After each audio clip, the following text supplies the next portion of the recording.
Shivoham. Om Nithyananda Paramashivoham. Om Nithyananda Paramashivoham. Om Nithyananda Paramashivoham. Om Nithyananda Paramashivoham. Om Nithyananda Paramashivoham. Om Nithyananda Paramashivoham. Om Nithyananda Paramashivoham. Nithyanandam Paramasugadam Kevalam Jnanamurtim Dvandvatitam Gagana Sadrisham Tattvamasya Ekam Nityam Vimalamachalam Sarvadi Sakshi Bhutam Bhavatitam Trigunarahitam Sadgurum Tam Namami. Nithyanandam, we offer our humble pranams, our humble obeisance at the divine lotus feet of the Supreme Pontiff of Hinduism, Jagadguru Mahasannidhanam, His Divine Holiness, Bhagwan Nithyananda Paramashivam. We welcome all the viewers across the world for this Uttamottama Seva to Paramashiva from Nithyanandeshwara Paramashiva Devalayam, Adi Kailasa Sarvajna Peetam. For those of you who are tuning in for the first time to Kailasa's Nithyananda TV, welcome to the official TV channel for Sri Kailasa, the only and greatest Hindu nation in the world. Nithyananda Paramashivam is the reviver of Kailasa, the ancient, enlightened civilization, and the great cosmic, borderless Hindu nation. His Divine Holiness is an avatar from and is the Supreme Pontiff of Hinduism. His Divine Holiness has made the science of power manifestation, yoga, temple-based universities for humanity. Sovereign Order of Kailasa, led by His Divine Holiness, and Nithyananda Order of monks, nuns, and Hindu diaspora are working for global peace and to give a super consciousness breakthrough to humanity. Nithyananda Hindu University is the world's largest university with extended campuses in 150 countries, is collecting, organizing, preserving, time capsuling, decoding, spreading, and reviving 20 million source books of Hinduism and 64 sacred arts and sciences like Ayurveda, music, dance, sculpting, astrology, and Vastu.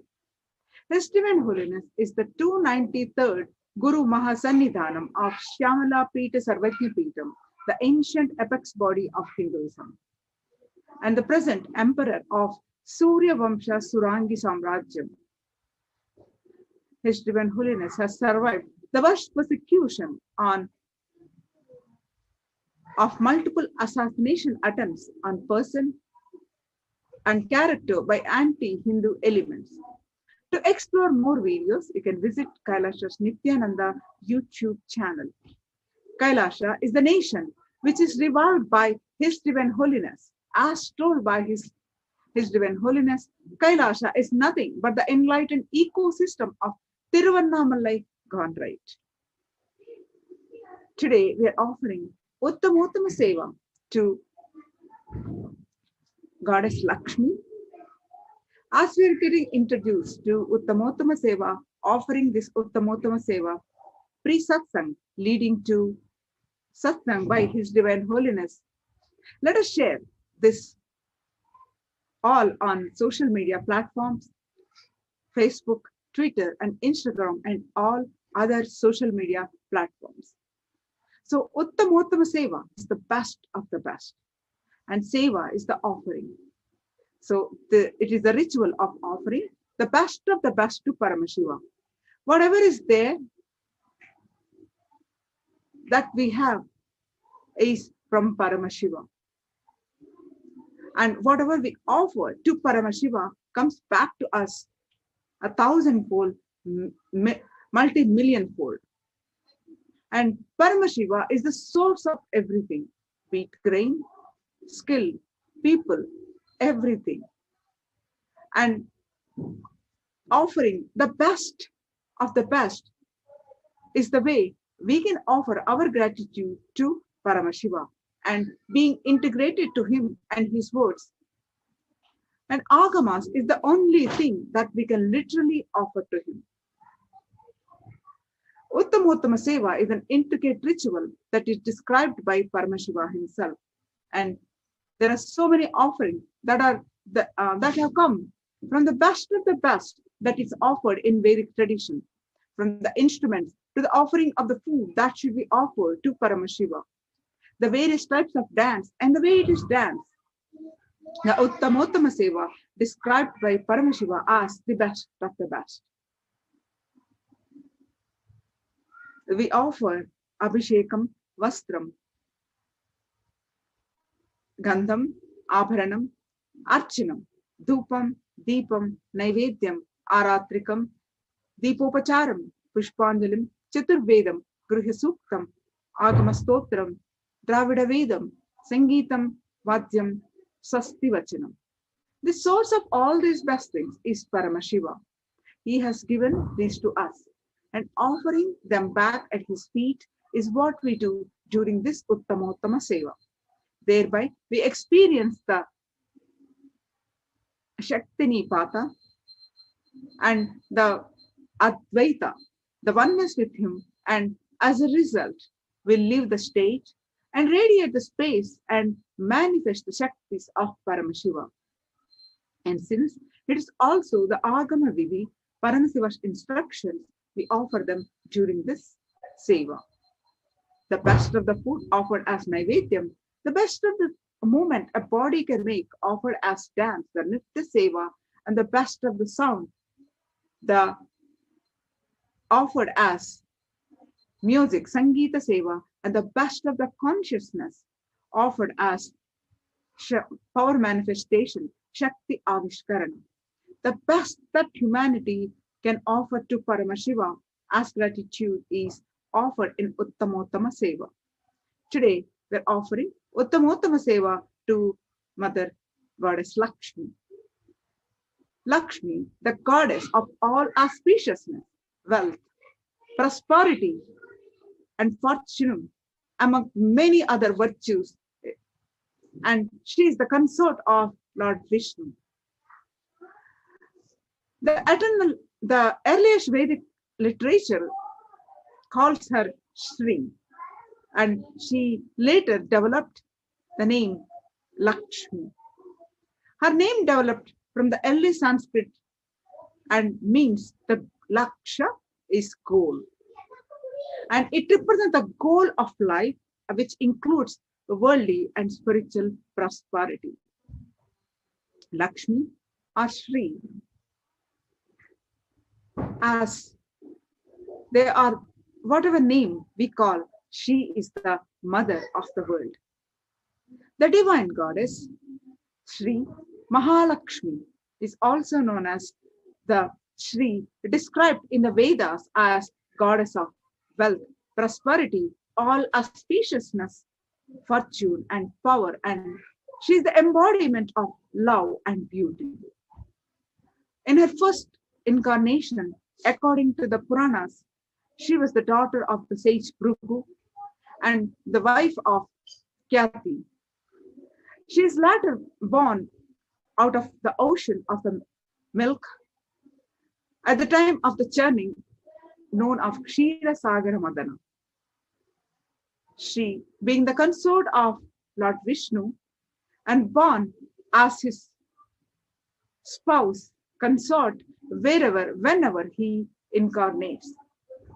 When he appeared as Lord Rama, she was born as Mother Sita, and she is inseparable from Lord Vishnu as a speech, from meaning or knowledge, from intellect, the good deeds from righteousness. She represents all that is masculine, and Lord Vishnu represents all that is masculine, and she represents all that is feminine. So every goddess has profound importance in the Vedic tradition in Hinduism, which is reflected in the ancient scriptures. The goddess Lakshmi symbolizes our good luck, and the word Lakshmi is the Laksha,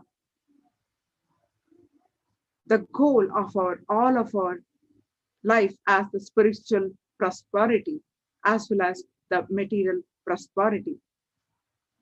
So there is a story associated with the incarnation of goddess Lakshmi, that this story begins with the meaning of meeting between sage Durvasa and Lord Indra.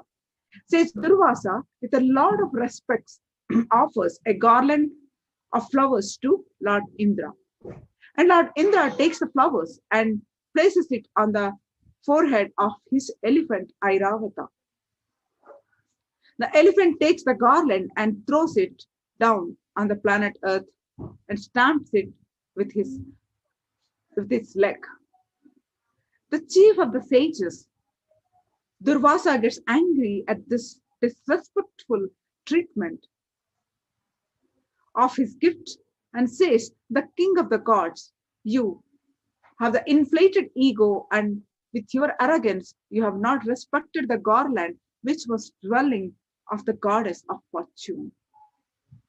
Says Durvasa curses Lord Indra that his kingdom will also be ruined, like he has thrown the garland and also onto the ground in his excessive pride, since Lord Indra has not bowed in front of him. Says Durvasa walks away and Indra returns to his capital, the Amaravati. The changes of Amaravati start to take place following Durvasa's curse. The gods and people lose their vigor and energy. Of all the vegetable products and plants start dying, men stop doing charity, minds become corrupted, people start engaging in ultimate sensory pleasures, and men and women start getting excited by objects. Everyone's desires becomes uncontrollable, and a lot of self-destruction happening in the world. With the goddesses getting weak in the Sargaloka, Amaravati, the demons invaded the gods and defeated them. This is the reason the gods and demons reside in us, are representative of the good and evil within us. After being defeated, the gods went to Lord Vishnu, who is struggling, who suggested that churning of the ocean to restore the power back by the gods by providing them with the Amrit that would make them immortal. This is how the churning of the Milky Ocean began. The churning symbolized by the literal tug of war between the gods and demons in the story. From this churning, goddess Lakshmi rises out of the waves, seated on a full-blown lotus. The goddess Lakshmi chooses Mahavishnu as her consort, and the marriage took place between goddess Mahalakshmi and Mahavishnu. And all the gods immediately got their power back, all their wealth back, and they drank the Amrita and fought back the Asuras again and got all their Svargaloka back, the Amaravati back. The first lesson in the story is that Mahalakshmi, the goddess of fortune, forsakes even the gods if they become arrogant. Lakshmi, the goddess, is not only about material wealth, but when the goddess of fortune gets angry, it leads to an inability to perform good luck, good work, lack of energy, hunger, poverty, and lack of mental peace, lack of willpower and love, and lack of meaningless in life.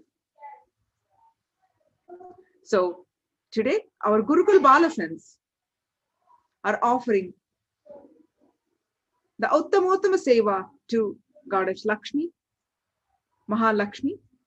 We're offering at this the divine with the gratitude at the divine lotus feet of the Supreme Pontiff of Hinduism, Jagadguru Mahasannidhanam, His Divine Holiness, Bhagwan Nithyananda Parvashim, blessings. Let us all stay tuned and enjoy this seva of Uttamottama Seva by our Balasan and get the blessings of Goddess Lakshmi and His Divine Holiness. Thank you so much, Nithyanandam.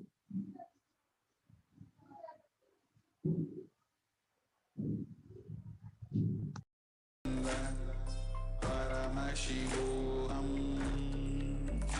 Om Nithyananda Paramashivoham. Om Nithyananda Paramashivoham. Om Nithyananda Paramashivoham. Om Nithyananda Paramashivoham. Om Nithyananda Paramashivoham. Om Nithyananda Paramashivoham.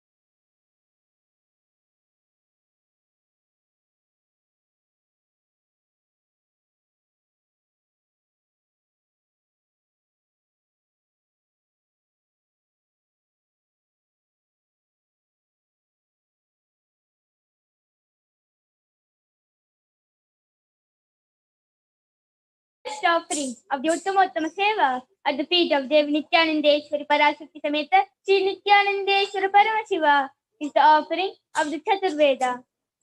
Deva Devottama Devata Sarvabhauma Akhilanda Koti Brahmanda Nayaka Sri Nithyanandeshwari Parashakti Sameta Sri Nithyanandeshwari Nithyanandeshwara Paramashiva Chaturveda Priya Chaturvedam Avadharaya. Rigveda Hari Om Agnimi Ile Purohitam Yajnasya Devam Hritvijam Hota Aram Ratnadatamam Hari Om. Yajurveda Hari Om Channo Devi Ishe Dorjetva Vayavasto Payapasta Devo Vastavita Praptaya Tushteshtatamaya Karmane. Hari Om. Hari Om. Samaveda Hari Om Agna Ayahi Pitaye Grihano Havyadataye Nihoda Sapti Barhishi. Hari Om. Atharvaveda Hari Om Channo Devi Rabhishtaya Apo Pavantu Pitaye Chayo Rabhishravantu Naha. Hari Om. The next offering of the Uttamottama Seva at the feet of Devi Nithyanandeshwari Parashakti Sameta Sri Nithyanandeshwara Paramashiva is the offering of the Agama Shloka. Deva Devottama Devata Sarvabhauma Akhilanda Koti Brahmanda Nayaka Sri Nithyanandeshwari Parashakti Sameta Sri Nithyanandeshwara Paramashiva आगम श्लोक प्रियागम श्लोकम् अवधारय। श्री भगवानुवाच अति कौतूहलाविष्ट हृच्यस्येतच्छृणु प्रिये यन्मे नेत्रान्तरे वह्नेत् यद्वानृतमनुत्तमम् तत्सर्वं कथयिष्यामि योगयुक्त्या शृणु प्रिये यत्स्वरूपं निजं सुप्तं व्यापकं सर्वतोमुखं सर्वभूतान्तरावस्थं सर्वप्राणिषु जीवनं योगगम्यं दुरासादं दुष्पापमकृतातमभिः ज्ञानादिषड्गुणायेते तत्रस्ताः प्रभवन्ति सा वै महाक्रिया रूपा संस्थितैका क्रियामता अणिमादिगुणा नष्टौ करोति विकरोति च एवं ममे च ज्ञानाख्यात् क्रियाख्या शक्तिरुच्यते दहनाप्यायने तेन प्राकाशं विददाम्यहं सृष्टिं स्थितिं सम्प्रतिं च ऋतनोऽभिददाम्यहम्. The next offering of the Utsamottama Seva at the feet of Devi Nithyanandeshwari Parashakti Sameta Sri Nithyanandeshwara Paramashiva is the offering of the Dravida Vedam. Devadevottama Devata Sarvabhauma Akhilanda Koti Brahmanda Nayaka Sri Nithyanandeshwari Parashakti Sameta Sri Nithyanandeshwara Paramashiva Dravida Veda Priya Dravida Vedam Avadharaya.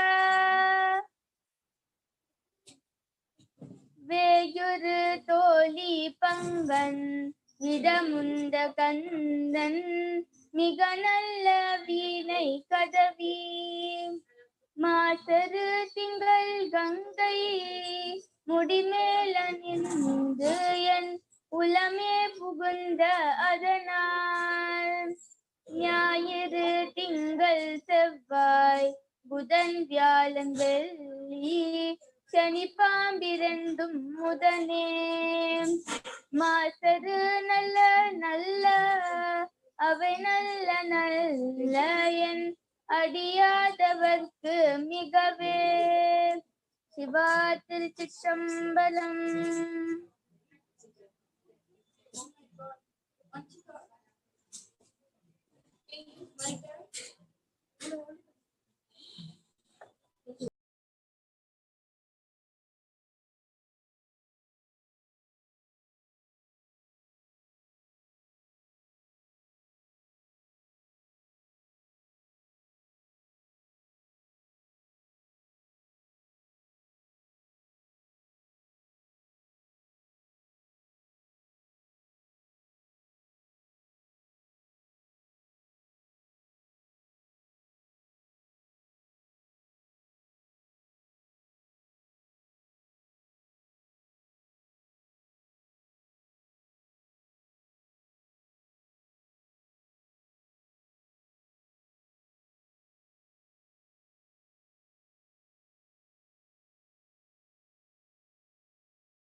At the feet of Devi Nithyanandeshwari Parashakti Sameta Sri Nithyanandeshwara Paramashiva is the offering of the Stotra Seva. Devadevottama Devata Sarvabhauma Akhilanda Koti Brahmanda Nayaka Sri Nithyanandeshwari Parashakti Sameta Sri Nithyanandeshwara Paramashiva Stotra Priya Stotram Avadharaya.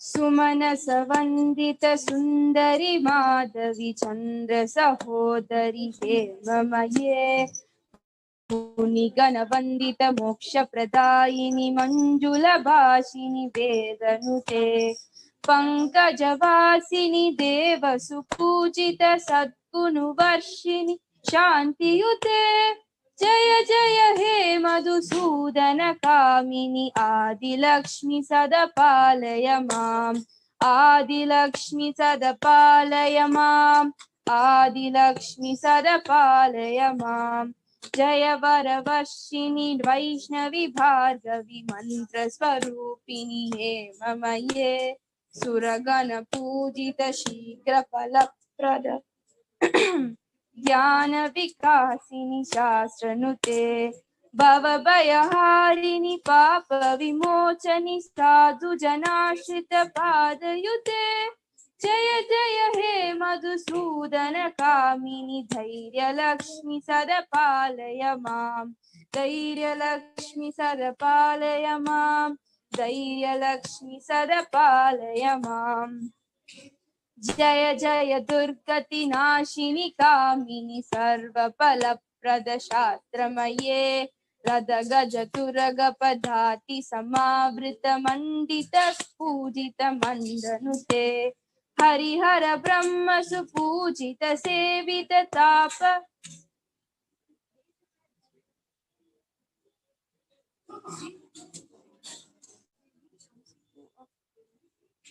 जय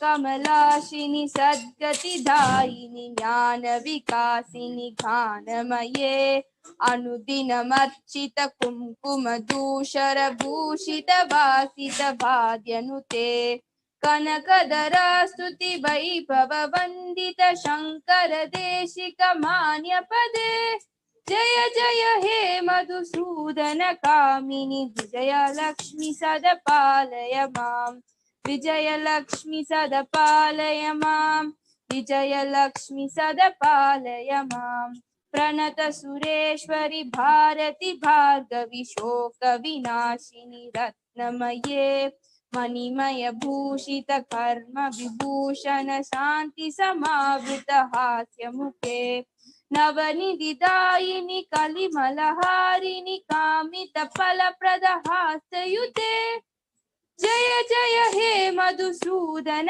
कामिनि विद्यालक्ष्मि सदपालय माम् विद्यालक्ष्मि सदपालय माम् विद्यालक्ष्मि सदपालय माम् धिमि धिमि धिन्दिमि धिन्दिमि धिन्दिमि धुन्दुबिनाद सुपूर्णमये घुम घुम घुङ्गुम घुङ्गुम घुङ्गुम शङ्खनिनावर सूर्यनुते वेद पुराण इतिहास सुपूजित वैदिक मार्ग प्रदाशयुते जय जय हे मधुसूदन कामिनि धनलक्ष्मी रूपेण पालय माम् धनलक्ष्मी रूपेण पालय माम् धनलक्ष्मी रूपेण पालय माम् संतान लक्ष्मी सदपालय माम् संतान लक्ष्मी सदपालय माम्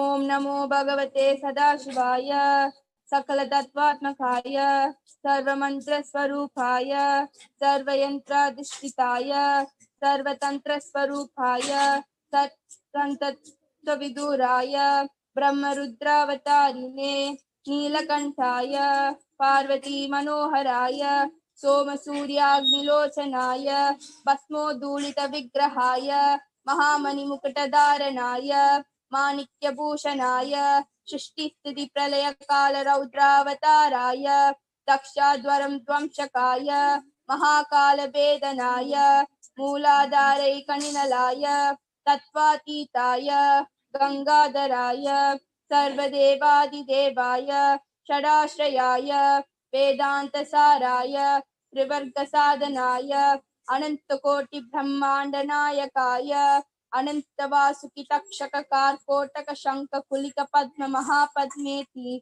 अष्ट महानाग कुलभूषणाय प्रणव स्वरूपाय चिदाकाशाय आकाशिदिक् स्वरूपाय ग्रह नक्षत्र मालिने सकलाय कलंकरहिताय सकल लोकैक खत्रे सकल लोकैक भद्रे सकल लोकैक संहत्रे सकल लोकैक गुरवे सकल लोकैक साक्षिणे सकल निगम गुह्याय सकल वेदांत पारगाय सकललोकैकवरप्रदाय सकललोकैकशङ्कराय शशाङ्कशेखराय शाश्वतनिजावासाय निराभासाय निरामयाय निर्मलाय निर्मदाय निश्चिन्ताय निरहङ्काराय निरङ्कुशाय निष्कलङ्काय निर्गुणाय निष्कामाय निरुपप्लवाय निरुपद्रवाय निरवध्याय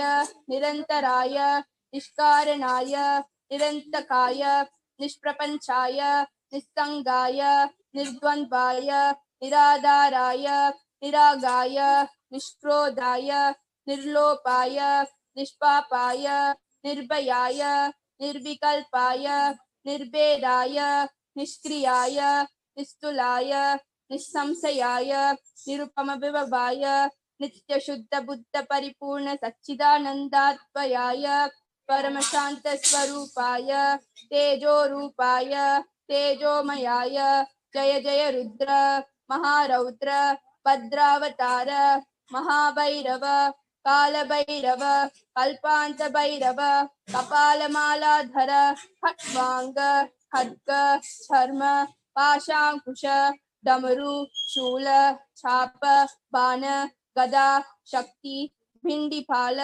तोमर मुसल मुद्गर पाश परिग कुशुंडी षटग्नि चक्राद्यायुध भीषणकर सहस्रमुख दंष्ट्राकरालवदन विकटाटहास विस्फारित ब्रह्मांड मंडल नागेंद्र कुंडल नागेंद्र हार नागेंद्र वलय नागेंद्र चर्मधर मृत्युंजय त्रयंबक विश्वरूप विरूपाक्ष विश्वेश्वर वृषभवाहन विश्वभूषण विश्वतोमुख सर्वतो रक्ष रक्ष मां ज्वल ज्वल महामृत्युमपमृत्युभयं नाशय नाशय चोरभयम् उत्सादय उत्सादय विषसर्पभयं शमय शमय चोरान् मारय मारय मम शत्रून् उच्चाटय उच्चाटय त्रिशूलेन विदारय विदारय कुटारेण भिण्डि भिण्डि खड्गेन छिण्डि छिण्डि खट्वाङ्गेन विबोधय विबोधय मुसलेन निष्पेषय निष्पेषय बाणैः सन्ताडय सन्ताडय रक्षांसि भीषय भीषय भूतानि विद्रावय विद्रावय कूष्माण्ड मारीच वेताल ब्रह्मराक्षसगणान् सन्ताटय सन्ताटय माम् अभयं कुरु कुरु पितृस्त्वं माम् आश्वासय आश्वासय नरकभयां माम् उद्धर उद्धर सञ्जीवय सञ्जीवय शत्रुभ्यां माम् आप्यायय आप्यायय दुःखातुरं माम् आनन्दय आनन्दय शिवकवचेन माम् आच्छादय आच्छादय मृत्युंजय त्रयंबक सदाशिव परमशिव नमस्ते नमस्ते।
Sri Nithyanandeswara Paramasiva is the offering of the Sangeeta Seva.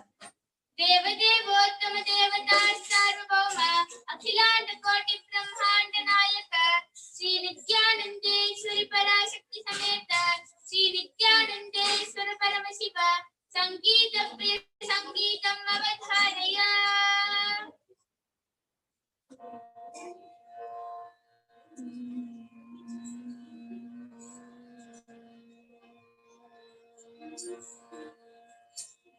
Nithyanandam Paramasukadam Kevalam Jnanamurtam Dvandvatitam Gagana Sadrisham Tatvamasyadilaksham Ekam Nityam Vimalamachalam Sarvadi Sakshi Bhutam Bhavatitam Trigunarahitam Sadgurum Tam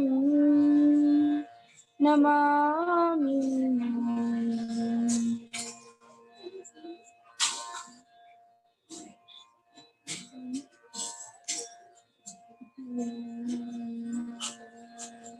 Om Nityeshwari Om Nithyanandeshwari Om Nityeshwari Om Nithyanandeshwari.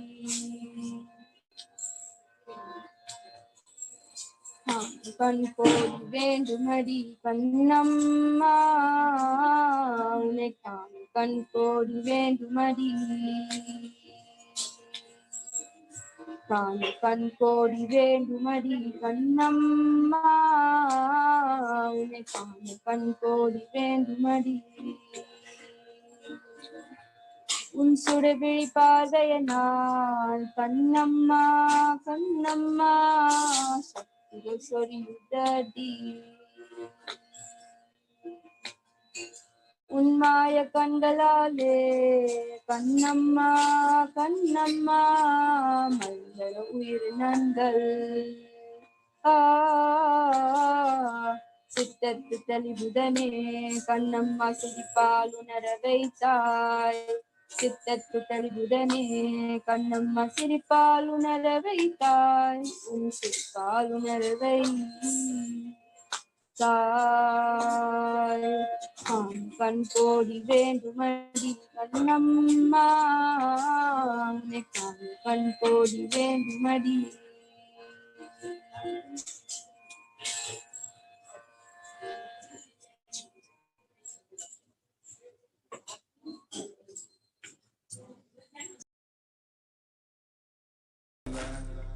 Paramashivoham.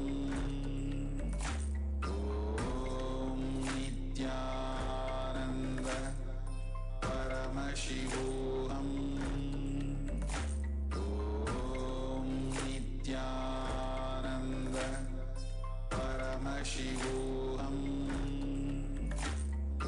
Om Nithyananda Paramashivoham. Om Nithyananda Paramashivoham. Om Nithyananda Paramashivoham. Om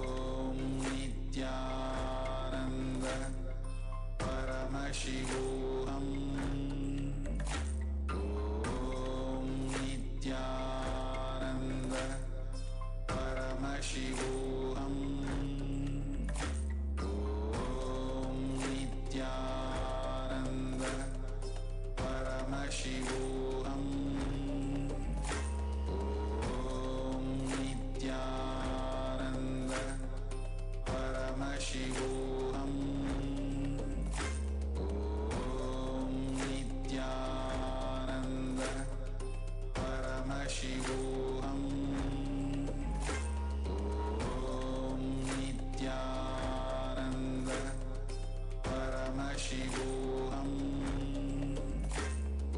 Om Nithyananda Paramashivoham. Om Nithyananda Paramashivoham. Om Nithyananda Paramashivoham. Om Nithyananda Paramashivoham. Om Nithyananda Paramashivoham. Om Nithyananda Paramashivoham. Om Nithyananda Paramashivoham. Of the Uttamottama Seva at the feet of Devi Nithyanandeshwari Parashakti Sameta Shri Nithyanandeshwara Paramashiva is the offering of the Nirta Seva. Deva Devottama Devata Starvabhauma Akhilanda Koti Brahmanda Nayaka Shri Nithyanandeshwari Parashakti Sameta Shri Nithyanandeshwara Paramashiva Nritta Priya Nrittam Avadharaya.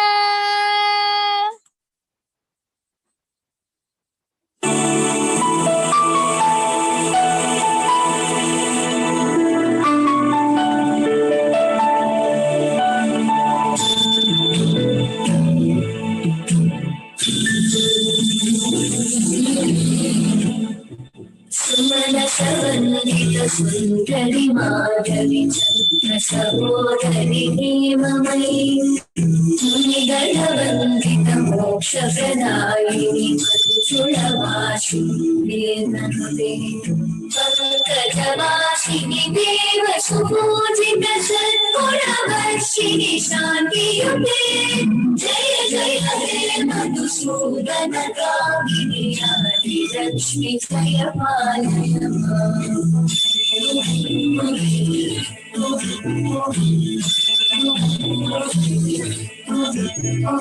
कैकलिकल्मषनाशिनि कामिनि वैदिकरूपिणि वेदमयि क्षीरसमुद्भव मङ्गलरूपिणि मन्त्रनिवासिनि मन्त्रनुते मङ्गलदायिनि अम्बुजवासिनि देवगणाश्रितपादयुते जय जय हे मधुसूदन कामिनि धान्यलक्ष्मि जय पालय माम्।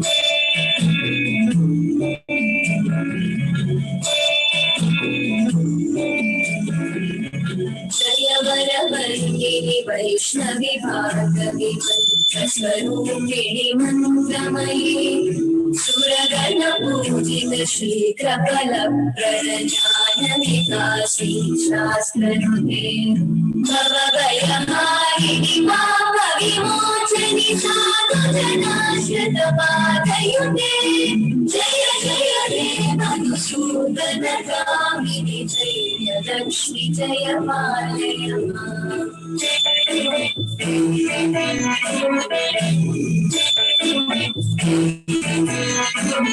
जय दुर्गतिनाशिनि कामिनि सर्वफलप्रदशास्त्रमयि गतगजतुरगपदाधिशमायुक्त परिजनमण्डित श्लोकनुते हरिहर ब्रह्म सुपूजित सेवित तापनिवारिणि पादयुते जय जय हे मधुसूदन कामिनि जयलक्ष्मी पालय माम्।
feet of Devi Nithyanandeshwari Parashakti Sameta Sri Nithyanandeshwara Paramashiva is the offering of the Paramashiva Shakti Avishkarana. Devadevottama Devata Sarvabhauma Akhilanda Koti Brahmanda Nayaka Sri Nithyanandeshwari Parashakti Sameta Sri Nithyanandeshwara Paramashiva Paramashiva Shakti Avishkarana Priya Paramashiva Shakti Avishkaranam Avadharaya.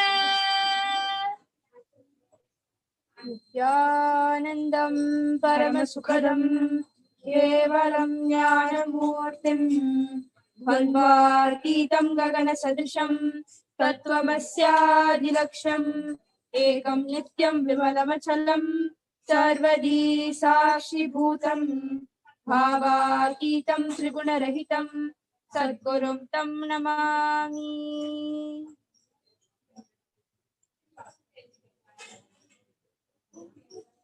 I welcome all the disciples, devotees, participants, and viewers from various different social media platforms joining us today for the most awaited and extraordinary session, that is the Paramashiva Shakti Avishkarana or the Power Manifestation segment of today's Uttamottama Seva.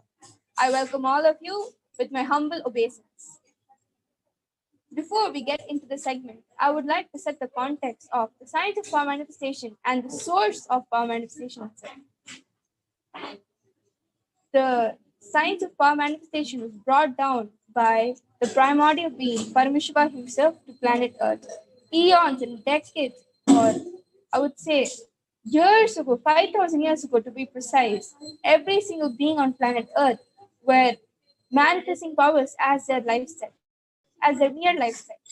Like how we are able to do our daily chores like washing vessels and going out and working like that. Power manifestation was actually a lifestyle that everybody lived 5,000 years ago. And imagine when the super consciousness of each and every human being was that high, where they would manifest powers like in the daily life.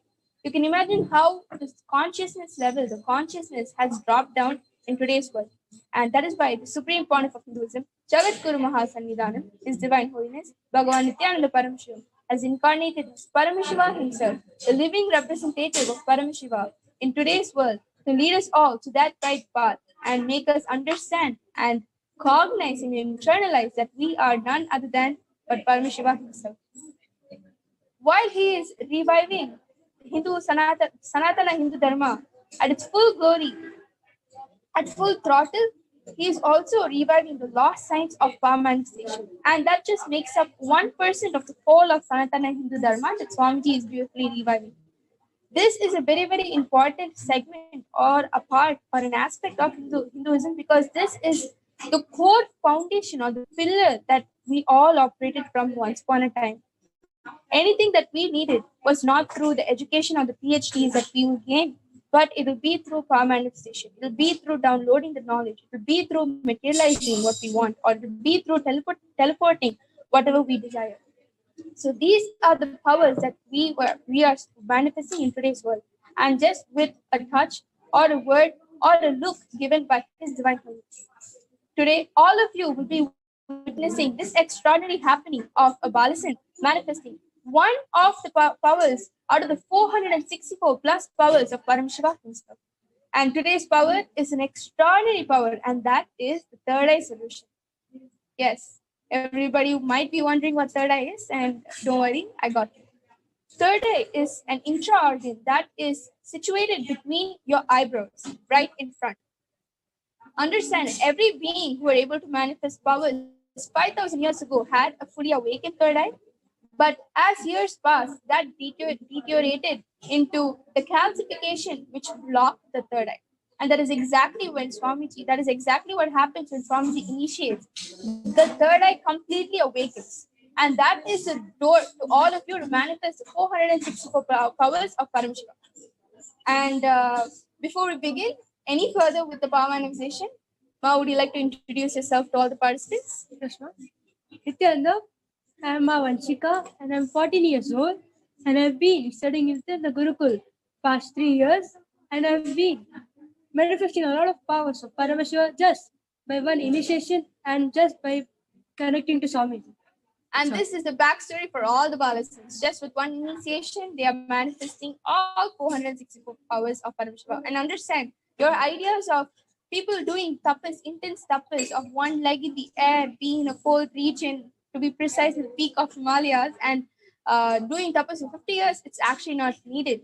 But just with one touch or look or word by Parameshiva, that is our Divine Holiness, Bhagavan Nithyananda Parameshwara, you are able to simply sit with yourself, chant the Mahavakya, connect with Parameshiva, and manifest the power.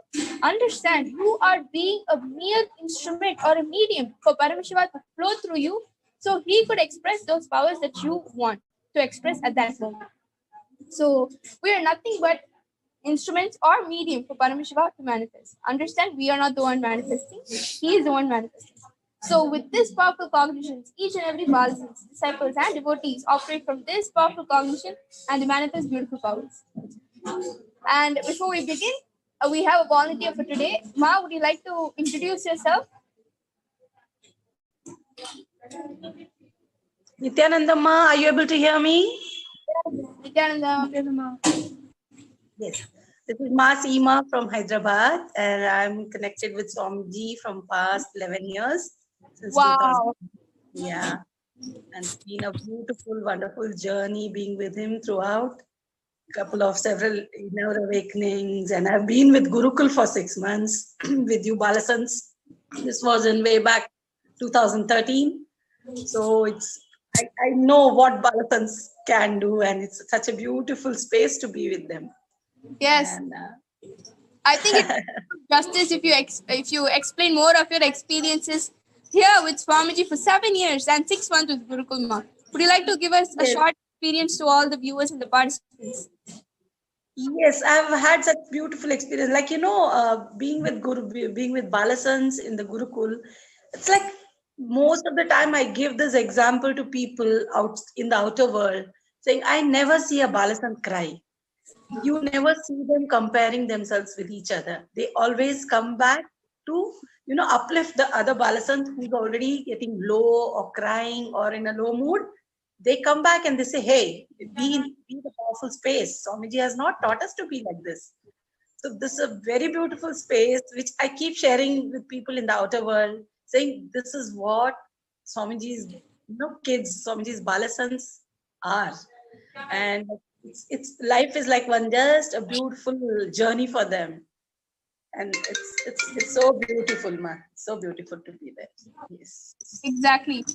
That is the love and hard work Swamiji has put on the Balasins and making the whole Kailasa itself, ma. Because, like you said, you don't see any Balasin crying, or even if they are crying, they're out of that negative space immediately, because that's not the powerful cognition that we give them.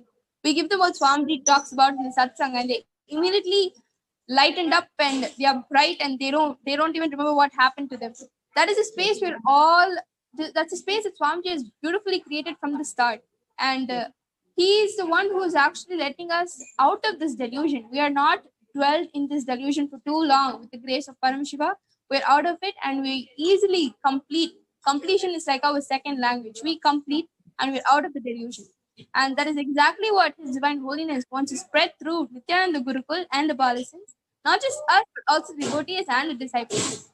So today's power is going to be third eye solution, and the power is an extraordinary power, because understand, the third eye is able to scan what obstacle is stopping you from manifesting the reality that you want in your life, right? So when you are going through your life, you might have experienced few blocks, or you might just not know why this is happening to you again and again. You sit and ponder, what are you doing wrong? What am I doing wrong that this is happening? Or why am I manifesting this kind of a space even though I don't want it? So these kind of basically confusing questions that you normally have in life will be completely solved through this power of third eye solutions, because third eye taps into the root pattern, that is the root pattern that you have, which is actually encouraging it to branch out into these confusions. It will tap into that root pattern, tell you what it is, and at the same time give you a solution for you how to get rid of it, so you can manifest the reality that you want and live the life of Parameshwara. So Ma Seema, this will be the power, and Ma Vanshika here will be manifesting it and telling you What is stopping you? Or not just that, you can be specific with the scan that you want us to do. Anything specific that you would like Ma Vanshika here to scan for you? Yeah, I keep experiencing this lot of fluctuation in my relationships. So I just wanted to know what happens, and I feel a huge disconnect, and then I feel like no, this is not the way, and then I try to align myself back, and this is what I'm experiencing with Swamiji too. So I just want you to specifically scan that and give me a beautiful solution for that. Ma Seema, you're in the right platform. You're actually in the right platform and right power also for today.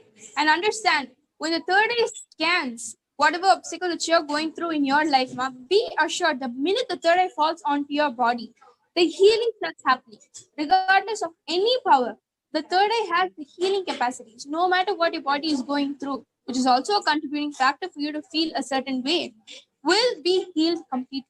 And some things that you just don't know about yourself is what third eye will actually tell you and help you with it. So without further ado, let us actually get into the power manifestation itself. So before we begin any power, we actually connect with Paramashiva by chanting the Mahavakya, or the three intense powerful words which is capable of getting us into the space of Paramashiva himself. And understand, when we are in the space of Paramashivatva, you have all the listening from Paramashiva personally to you. And this is exactly what we'll be doing right now before we get into the power. And I request all of you to sit with your head, neck, spine in a straight line and chant the Mahavakya along with us. Om Nithyananda Paramashivoham. Om Nithyananda Paramashivoham. Om Nithyananda Paramashivoham. Om Nithyananda Paramashivoham. Om Nithyananda Paramashivoham.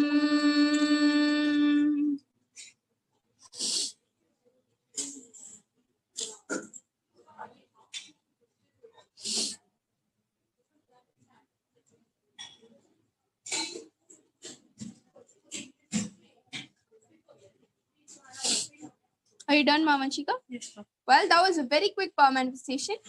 Yes, Mamanchika, go ahead and reveal what Paramashiva showed you. Tadama, so Swami revealed me that for your relationship problem, first you should stop worrying about it so much, because you're worrying it about so much, it continues to increase. To the moment you surrender and drop the worrying less of yours about this relationship matter, that is making, because of that worrying about the relationship only, the relationship is not happening. Means it is, the problem is more and more increasing because you're worrying so much. And somebody revealed me that you should sit and look at it to completion, which will really help you out, and the relationship problem you have will be healed, and it will be completely fine, and everything be absolutely fine. So Seema here has to complete with the white pad. Yeah. Seema, Ma Vanchika has beautifully revealed, saying that since you keep worrying about the relationship matters in your life, is what is increasing that drift between you and the relationship that you desire or you want. That is why this fluctuation is happening. So Ma Vanchika is saying that stop worrying about it, just surrender and leave it to Paramashiva. That is his job, and he will take care of you. Right? So for you to come out of this problem or overcome this obstacle in your life, sit, look in, and complete with this pattern by surrendering everything at the feet of Paramashiva himself. So are you understanding, Ma? Are you able to relate with it? Yes, ma, very much. Thank you so much. You're able to relate? Yes, Ma.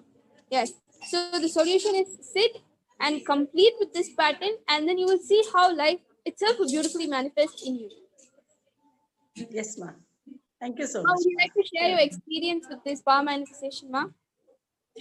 Yeah, I could very well relate because this perception or this way of looking at problem didn't occur in my mind.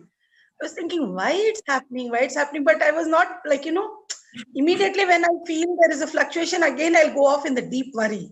So that is creating more problem. It was like a vicious circle. So which I was not able to realize or get present to. So thank you so much, Ma. Now I'll be more aware and stop worrying and keep surrendering everything at Swamiji's feet. Yes. Like Swamiji says beautifully in Satsang every day that we are Paramashiva Ma. So Paramashiva cannot have any worries.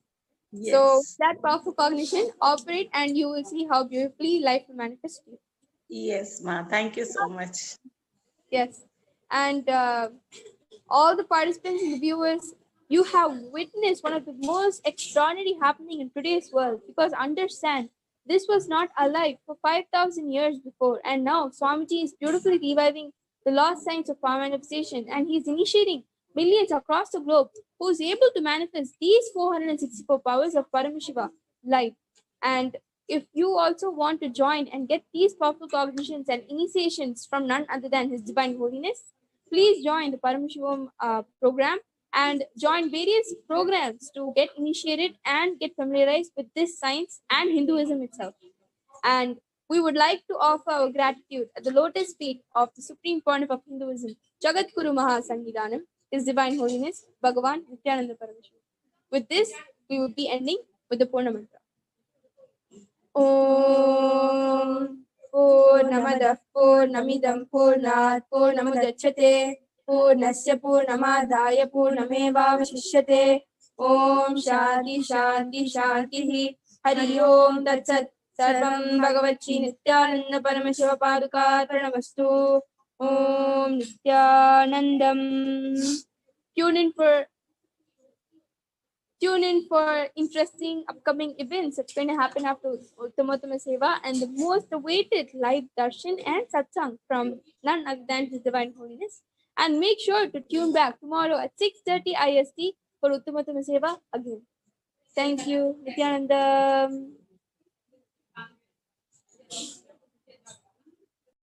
As new as sunrise.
The various incarnations happened,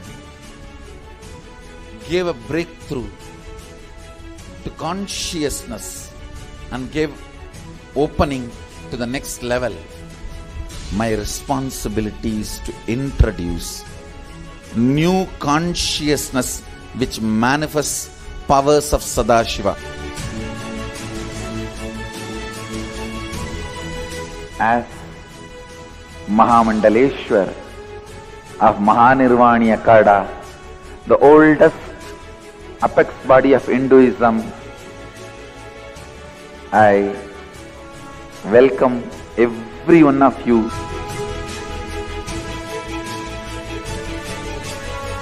I have experienced Sadashiva in his completion, and he has empowered me to transmit that experience to all of you. It's my commitment to all of you I'll make you experience and manifest Sadashivatva, powers and state and space of Sadashiva. When you manifest powers, naturally the state of Sadashiva and space of Sadashiva starts manifesting in you. More power manifestation, more integrity, more unclutching, more nirvikalpa samadhi, more joy, more restful awareness, more responsibilism, more enrich, more bliss.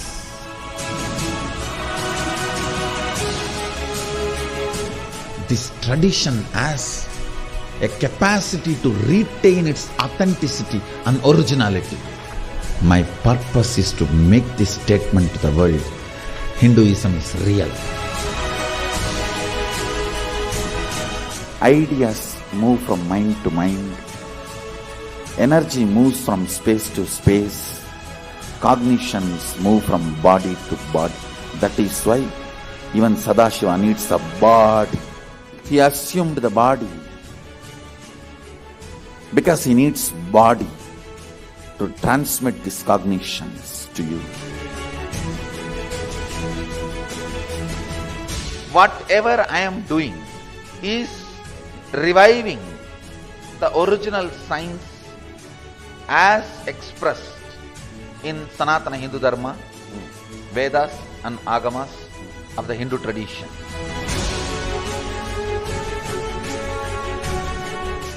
Given by Sadashiva, received by Devi, adopted by Vishnu to run this universe is Agama. Agamas insist on us serving beyond our frame.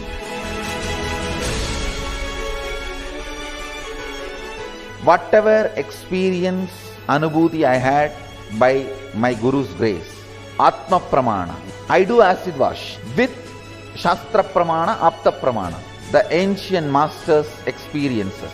Whatever finally stand, I share it with the world as Sakshi Pramana. I welcome everyone for the grand feast of Sanatana Hindu Dharma.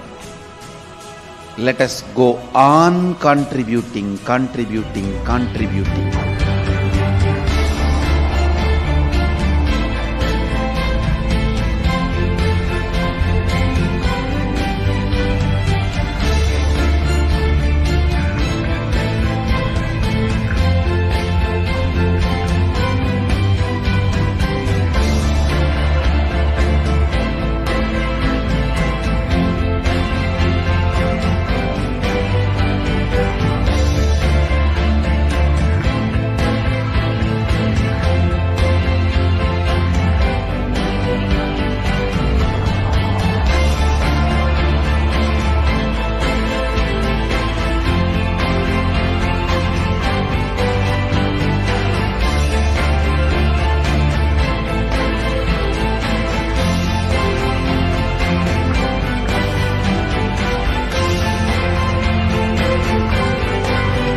सुखदं केवलं ज्ञानमूर्तिं द्वन्द्वातीतं गगनसदृशं तत्त्वमस्यादिलक्ष्यम् एकं नित्यं विमलमचलं सर्वदी साक्षिभूतं भावातीतं त्रिगुणरहितं सद्गुरुं तं Namami. Nithyanandam, and welcome everyone for this beautiful evening of Nithyananda Satsang. As we are all getting ready to receive Swamiji for yet another special satsang, where as we are entering into the phase of the end of the pralaya, which started on the 14th of December, and Swamiji said that end of the pralaya phase will be till the 11th of March, Shivaratri. So with that auspicious time that we are ending into, a time of rebuilding, a time of creation, a time where we can expand ourselves in every dimension of life. At this auspicious time comes the most celebrated event in Kailasa, the Nithyananda Satsang, the Avatar Day celebrations of His Divine Holiness, the Supreme Pontiff of Hinduism, Jagat Guru Mahasannidhanam, Bhagavan Nithyananda Paramashiva. What is Nithyananda Satsang? What are the special festivities and rituals we are having as a part of Nithyananda Satsang? Joining me today in this panel is Ma Nithya Pramayananda. Nithyananda Ma, can you share a little bit about what's upcoming in Nithyananda Satsang? What's special this year? Nithyananda Ma, and welcome all the viewers. And thank you for this introduction. And I'm sure that everyone who already has joined us for today's segment is eagerly awaiting seeing Swamiji as every day. And yes, indeed, we are shortly entering the Nithyananda Satsang, that is all awaited celebration of the Avatar that is in the physical form with us, our beloved Swamiji. So, as always, the Nithyananda Satsang, when it ends, we are eagerly awaiting for the whole year to start it again, and we prepare in anticipation to celebrate the great happening of the Avatar. So, as always, the Pratyaksha Parapuja Seva, it's the most precious to all the devotees, to the disciples, to offer. And I would like you to invite you to see this short video.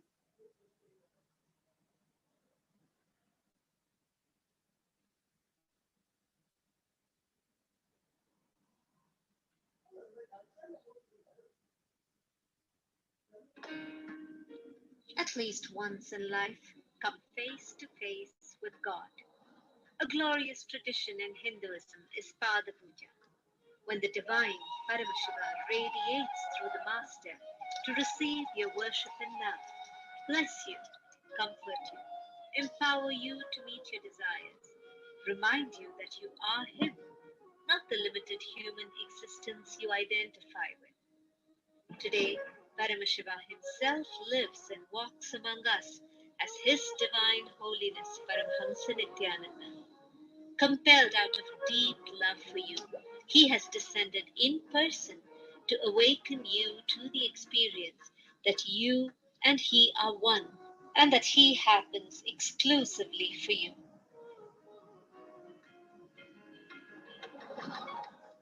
If you decide you, me, you, I'll give me to you. Come experience the ultimate, the Parama, that you possibly can. Allow yourself to receive what God has personally come to tell you. Come sit at His feet by performing the Pratyaksha Pada Puja.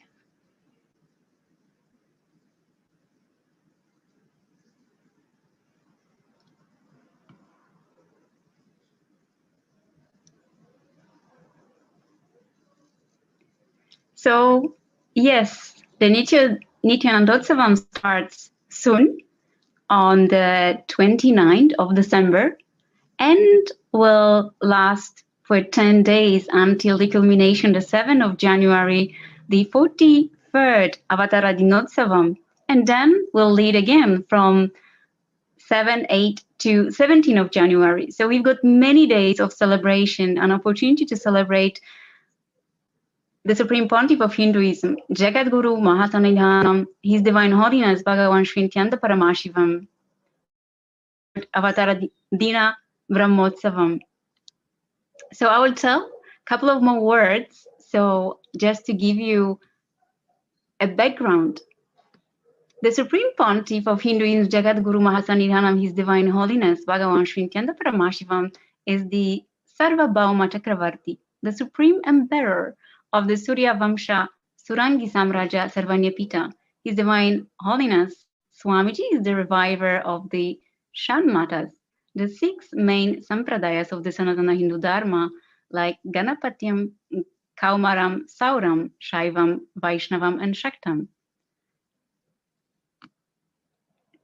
The Surya Vamsham, the lineage of the sun god, has the unbroken lineage of Sarvabhauma Chakravarti who ruled the whole earth.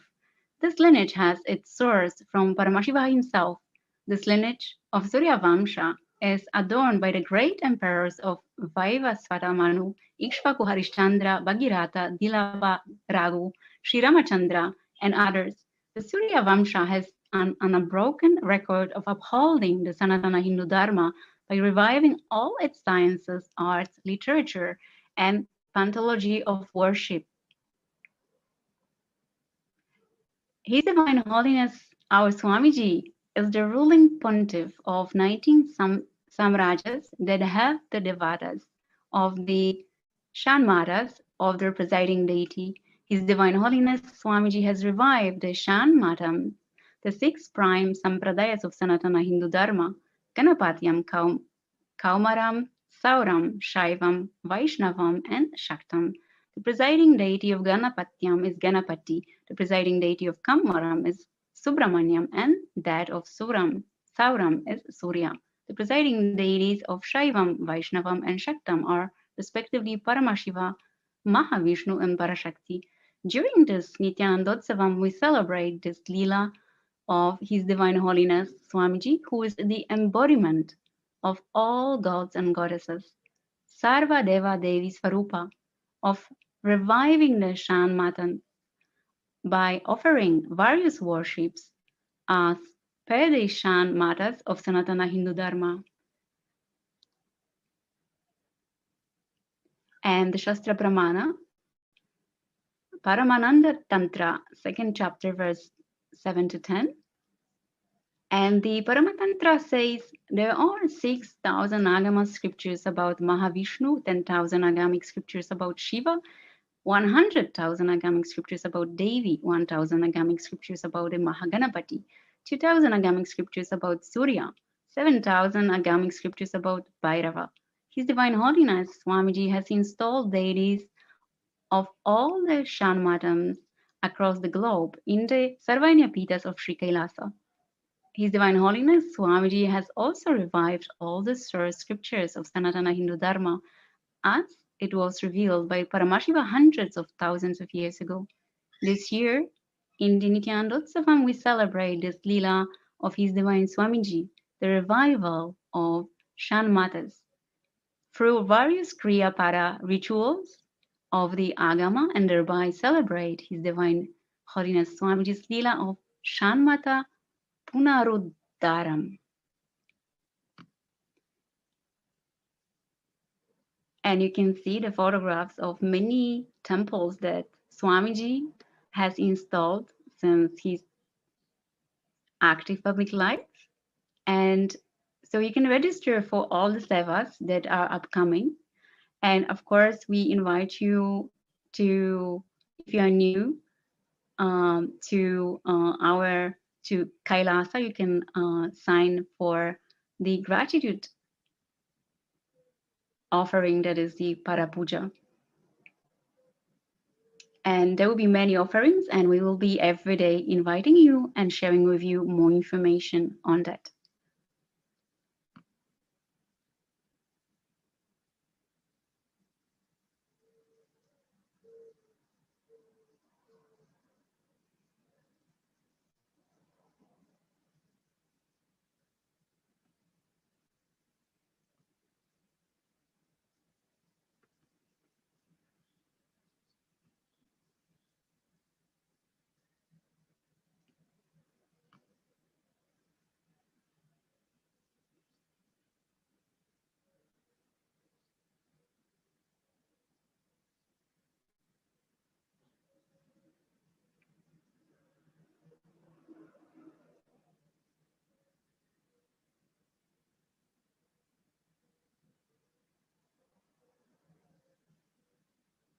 Modern science says that all that exists, whether manifest or unmanifest, is a probability. Infinite probabilities create a quantum field of infinite potential. An observer collapses the probability wave into a particle. Your intention thus creates the reality. Call the observer effect. It is the very act of observation that precipitates any reality into existence. Hinduism is far advanced than this primitive understanding in the modern day. Hindus know this field of infinite potential as Paramashiva. Paramashiva permeates everything, manifest and unmanifest. He is intelligent, compassionate, and a myriad other auspicious qualities. Our scriptures provide detailed descriptions of how to invoke his presence on the earthly plane, the visualizations that manifest him, the mantras, sounds that invoke him, how he'll look, its various dimensions, the actions that please him and have his blessings rain on you, the times in the past when he has manifested for us and led us through a breakthrough. Hinduism knows the art of communing with Paramashiva to manifest any reality we want. And when our effort and all the knowledge isn't enough, he himself incarnates in human body to show us how, to liberate us, to show us where we are stuck, to take us to oneness. Pratyaksha Pada Puja to His Divine Holiness Paramhamsa Nithyananda, Paramashiva incarnate. Sit at his sacred feet. Let him awaken you to your field of infinite possibilities, to your oneness with him. Register now. Pratyaksha Pada Puja.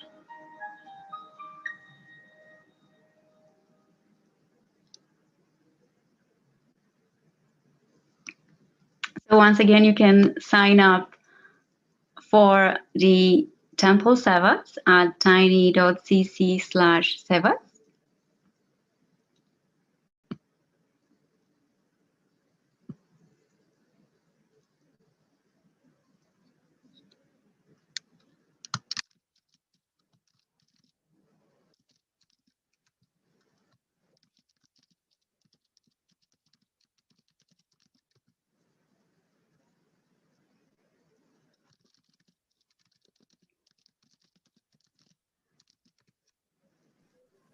And with this, I give you back to Vanyanatma Swami for the next segment.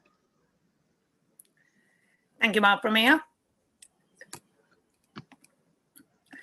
Yes, we have beautiful celebrations coming up as a part of the Jayanti Brahmotsava of the Supreme Pontiff of Hinduism, Jagadguru Mahasannidhanam, His Divine Holiness, Bhagavan Nithyananda Paramashivam. Starting on the 29th with the Dvajarohanam, we have the Purvanga Puja, 4 days of Purvanga Puja, and then the Dvajarohanam is on the 29th of December, leading to the main Avatar Day, Swamiji's Avatara Dinotsava, the day Swamiji descended to planet Earth, is on the 7th of January, the Margari Masa, Chitra Nakshatra is what we celebrate as the Avatar Day. Inviting each and every one of you for the grand Avatar Day celebrations. Join us throughout the whole Brahmotsava, the Nithyananda Utsava, which is happening starting on the 29th of December. So with that, now we are having, Swamiji also announced a very special Paramashivoham program personally conducted by Swamiji himself, where we are going to be introduced to special alchemy products.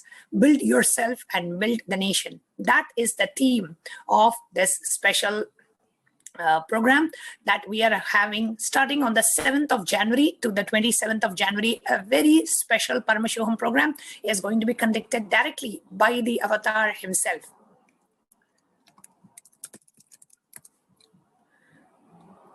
So the link to register will be on the screen, kailasa.org/Paramashivoham.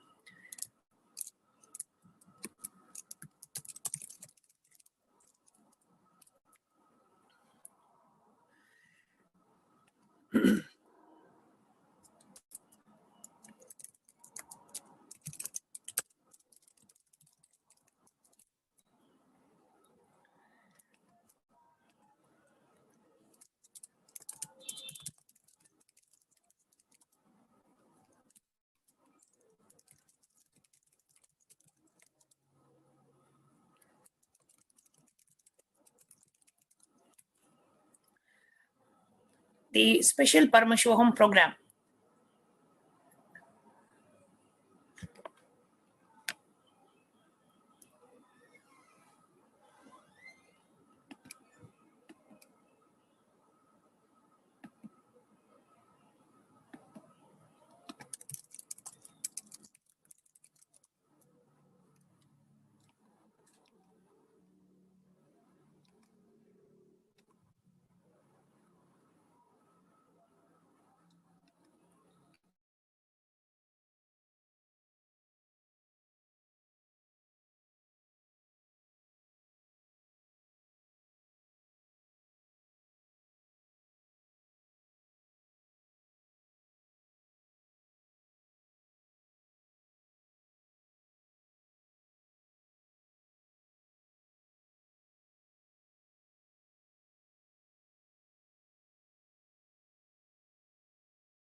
Yes.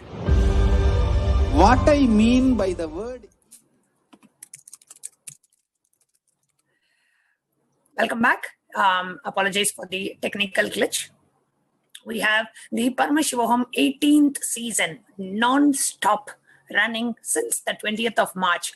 Started during the whole COVID pandemic, and the Pralaya that started on the 21st of June, and now even after the Pralaya ended, this Paramashivoham program has enriched thousands of people, made them hold on to the powerful cognitions during this Pralaya, and helping people rebuild their life, relive the life with powerful cognitions.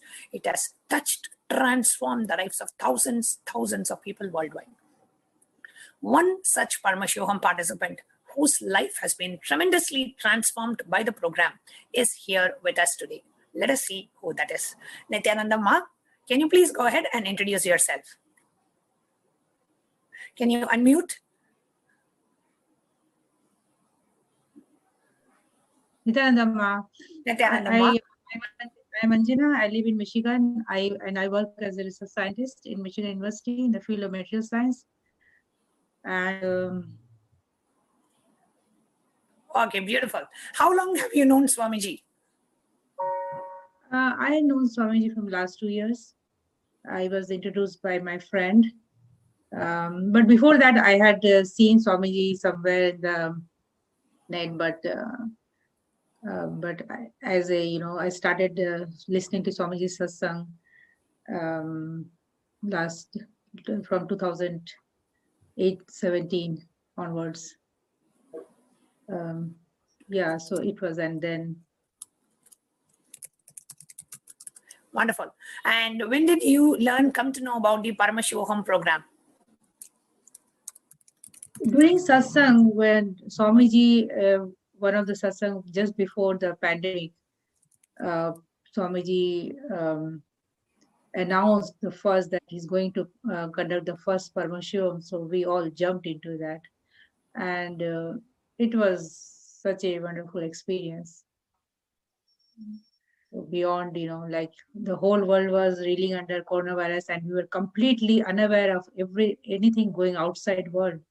We're just enjoying. It was a blast, actually. We enjoyed so much during that time, and the whole we were completely unaffected by the whole pandemic situation. And still, I feel Swamiji's blessing, Swamiji, all that protection has helped us so much that still I'm not affected by anything by all this pandemic. The whole world, like we see it's very sad situations. People see people dying and affected by, they're so mentally disturbed. But I would say that I'm not affected at all. So that's a huge blessing. How Swamiji created that space, and it's unbelievable. It's I would say that is the biggest thing I would say we got through Paramashivoham, and with the whole situation still going on, but I'm totally unaware of. I know that things are going on, but personally, I'm not affected. With so much going on around the world, so much of panic, so much of stress, so much of anxiety, so much of people feeling depressed. Amidst all of that, you not even being affected by any of this happening outside, the economic shutdown, people losing jobs, people sitting in their home, not knowing what to do. People are feeling the pandemic fatigue. People are scared. People are stressed. People are anxious. People are going through so much. Amidst that, we have to live our lives with powerful cognitions. At this time, came as a panacea for all these that the world is going through was the program offered to the world absolutely free. Anybody from anywhere can do this program. The program is offered absolutely free of cost for anybody, and it is just based on the program is offered by Kailasa for each and every being to live and transform and to equip themselves. See, when there is going to be an power outage or a gas outage, we always plan and equip ourselves. We fill our our kitchen, we fill our pantry, we fill our car just so that we are protected during that time. Just like that, during this COVID time, during this pandemic time, we need to equip our inner space with powerful cognitions, so we don't allow the outer negativity to enter us. And that is what that immunization, not just the COVID vaccine immunization, but the inner world, the inner software immunization is what Swamiji had done to all of us. And whoever just held on to Swamiji, whoever just held on to Paramashivoham was completely protected and not affected at all by the pandemic, whichever part of the world that you are. Personally, what are the changes that you saw in your life before Paramashivoham, after Paramashivoham? There's a lot of expansion in every sphere of life. I am mentally, health-wise, mentally, I'm a more confident person. I understand life better. I understand, as Swamiji says that Jiva, Jagat, and Ishvara. So, I have a better understanding how the cosmos works. How it's a lot, actually. I would say lot of expansion, lot of better understanding of life, how to handle life, how to even not for myself, my family members, like how to handle the situation. Those powerful cognition helps us a lot. And not only powerful cognition, all the initiation we got through Swamiji, all the Paramashivoham during all the program. It was, I think, a very beautiful experience. And I think I'm a very changed person after attending Paramashivoham. So in every sphere, and health-wise also, some of the things which I was going under, it automatically went off. Like, for example, I had a little bit. Sometimes I used to have pain in the body, and especially in the legs area, but it automatically just disappeared during all this time. I'm more healthier. I'm aware, and we did Nirahara, and I'm now doing the Samayama, and so all these changes, how the food habits, and I have lost weight, and so more clear understanding about what I should do, and so a lot of things. A lot of things have changed after Paramashivoham. Wonderful, Ma. And if you have to share about Paramashivoham program to people who don't know about the program, what would you share? What would you tell? Please join. I would say, please join. It is a life-changing program. It will change your life forever. That is my, like, in many level, and it gives a possibility for everything. We did a lot of power manifestation. I can never think that I can roll coconut on my hand. I can create that whole particles on my hand, even my brother's hand sitting in India. I can increase the height of my sister. sitting in India. So those things, those possibility that you can do anything you want. And power manifestation was such a beautiful experience, tangible experience, like, so a lot of things, and blindfold reading, now I'm thinking, okay, I have to probably whenever I think of studying any article, I'm thinking to download. There are ways that we can do. That is such a powerful way of Sanatana Hindu Dharma that is, as Swamiji says, that it's not a religion, it's a greater science. So it's a totally, it's a blast, I would say, that we had in the Paramashivam in everything. So please join. Beautiful, Ma. Anything else that you would like to share about Swamiji, about your connection, your experience? And for those of them who do not know about Avatar yet, who do not know that an Avatar exists today, what is it that you would like to share? Swamiji is, I would say that he is in the breathing space. He is there for you all the time. It's such a powerful experience, powerful feeling to know that Swamiji is there for you. Very recently, I would say one incident in my life that my sister's home in India, she lives in Jaipur. There was water coming inside. It was a rainwater, and because there a little bit of first time, I think probably the water came from somewhere. It was going inside, and the level was going up. And she just called me that we are underwater.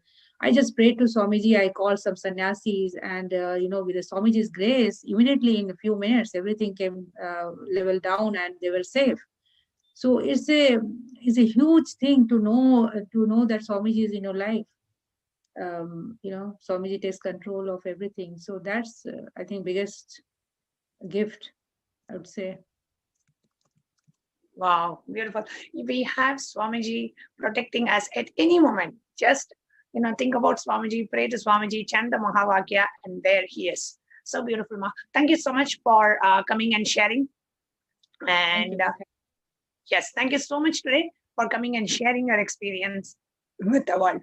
Dear viewers, if you are here watching this program, join Parameshvoham. At least attend 3 to 4 seasons of Parameshvoham to really get the full benefit of the program, to be able to understand and imbibe the powerful cognitions, equip yourself with powerful cognitions, live life with powerful cognitions, and a life of completion manifests what you want in your life. So whether it is health or wealth or relationship or experiences or career breakthrough, whatever you want, it happens from the space of completion, right? We keep trying different things in the outer world. We change jobs, we write exams, we improve our leadership qualities, but all that is only surface level. The depth of it is the space of completion. More and more we ground ourselves in completion. More and more we ground ourselves in oneness. More and more we ground ourselves in that Paramashanta Swarupa. More and more we apply the greater science of Hinduism in our day-to-day life. We manifest what we want in our life. And that's what Hinduism is all about. It's a science of manifesting reality, the science of living enlightenment. And that is what we share with each and every one of you in this Parameshvoham program. So please come and attend this program and enjoy the benefits that Swamiji is giving it out completely free of cost to each and every one of you. Okay, so that is the Parameshvoham program. The program does not have any fixed fee. The program is based on Guru Dakshina offering. Whoever, out of their gratitude, you want to offer the Guru Dakshina, you can offer it at the end of the program. So anybody can join from wherever you are. Just go to kailasa.org/Parameshvoham and register yourself. With that, we now move to the next segment of this evening satsang, which is the Vakyartha Sadas. Today we have a very interesting topic for the Vakyartha Sadas, which is secularism. Is it for or against Hinduism? We have a very interesting panel joining us for the Vakyartha Sadas today. But before that, let us all join and be a part of Kailasa. So if you are watching us and you really want to come to Kailasa, you heard recent Swamiji's announcement that yes, you can get a 3-day visa to have the darshan of Paramashiva physically in Kailasa, and you're like, oh my God, that is a jackpot. Who will get a visa to go to Kailasa to see Paramashiva? The first step that you need to do is to become an e-citizen of Kailasa. So how do I become an e-citizen of Kailasa? What does it really mean? And how do I receive an e-passport of Kailasa? Let us watch this video.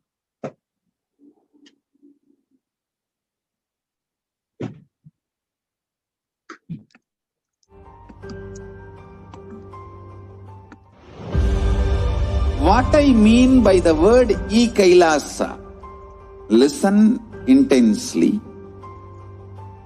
Enlightenment ecosystem, literally enlightenment itself, in your own home, wherever you are.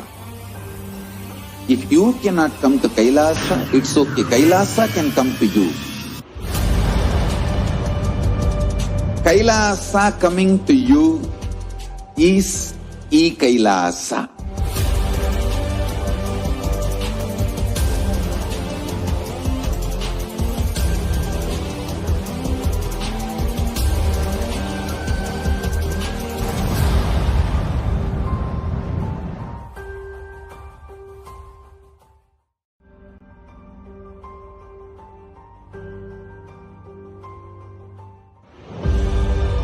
What I mean by the word e-Kailasa, listen intensely. Enlightenment ecosystem, literally enlightenment itself, in your own home, wherever you are. If you cannot come to Kailasa, it's okay. Kailasa can come to you. Kailasa coming to you is e-Kailasa.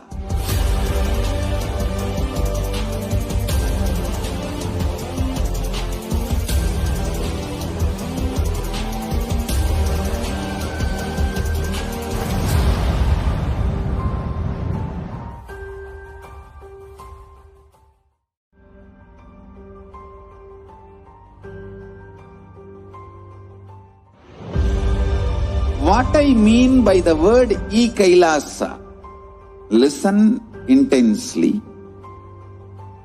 Enlightenment ecosystem, literally enlightenment itself, in your own home, wherever you are. If you cannot come to Kailasa, it's okay. Kailasa can come to you. Kailasa coming to you is e-Kailasa.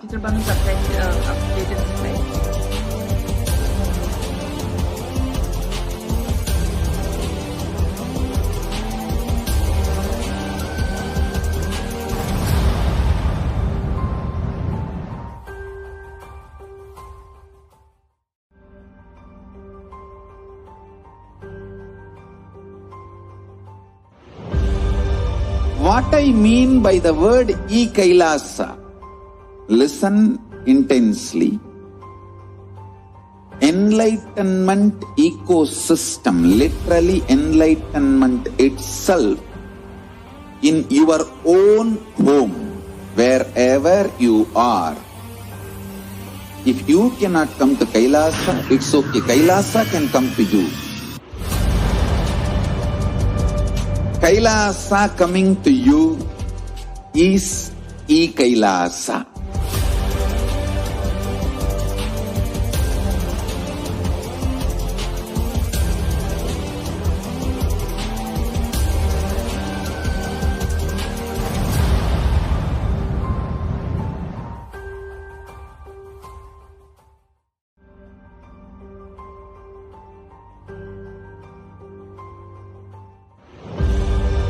What I mean by the word e-Kailasa, listen intensely.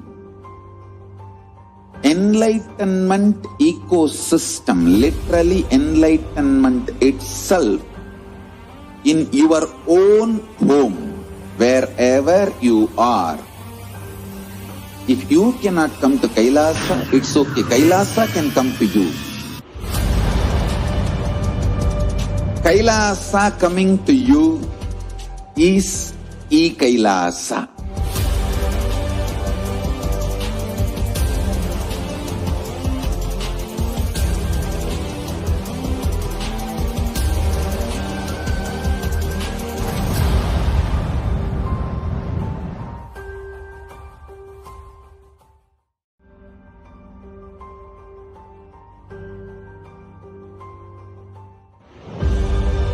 What I mean by the word Kailasa, listen intensely. Enlightenment ecosystem, literally enlightenment itself, in your own home, wherever you are. If you cannot come to Kailasa, it's okay. Kailasa can come to you. Kailasa coming to you is Kailasa.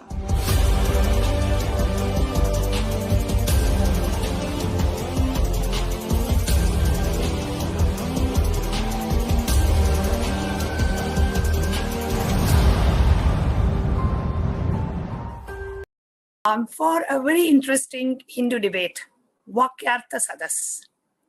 Today's topic is something very interesting to all of us, and I'm sure each of us would have a lot of points to add to this interesting debate. The topic of today's Vakyartha Sadas, secularism, for or against Hinduism. And joining us today in this panel, we will have two teams debating on this topic. Secularism is against Hinduism. We don't need secularism. The whole concept is against Hinduism, is the Nithya Shankara team. And joining in this panel of Nithya Shankara is Ma Jayagauri from Singapore, joining us from the Singapore Sarvanyapita. And we have Ma Nithyananda from Bangalore. Nithyananda Ma.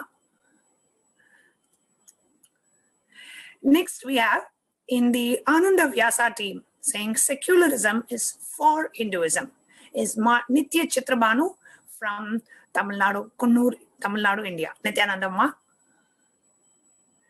Yes. All of us are live, and we are live on Nithyananda TV now. So here the debate starts, and I would like to invite all of our viewers to come and join us in this debate. You can be a part of the Nithya Shankara team saying secularism is against Hinduism, or you can join the Ananda Vyasa team saying secularism is for Hinduism. We will be taking the inputs and the debate points of the viewers as well. You can comment under the Facebook live stream. So if you go to facebook.com/Paramahamsa Nithyananda, which is the official Facebook page of the Supreme Pontiff of Hinduism, His Divine Holiness, Jagat Guru Mahasanidanam, Bhagavan Nithyananda Paramashivam. You will be seeing the Facebook channel, the page going live, and we are live in that Facebook channel, Swamiji's official Facebook channel. So you can comment under the Facebook live, and we will be taking the comments of the viewers as well. And we want to invite each and every living and practicing Hindu around the world to come and vote for if you feel secularism is for or against Hinduism. It's one of the voting topics that we have. So you go to kailasa.org/Hindu votes and cast your vote today as you hear this debate. Okay, so we have the Nithya Shankara, secularism is against Hinduism. Ananda Vyasa, secularism is for Hinduism. Who would like to get started first? Nithyananda Ma, Chitrabhanu would first, I want to thank you for inviting me to the panel again. And I would like to, start off the debate by defining what is secularism. Okay, the National Secular Society defines the principles of secularism as separation of religious institutions from state institutions. So it's a separation of religious institutions from state institutions and a public place where religion may participate but not dominate.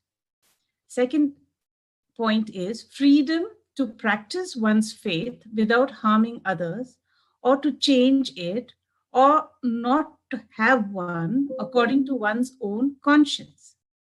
Third point is equality, so that our religious beliefs or lack of them doesn't put any of us at an advantage or disadvantage.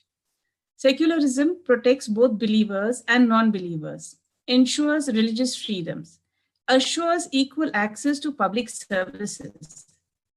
It's all about democracy and free expression. It is not atheism.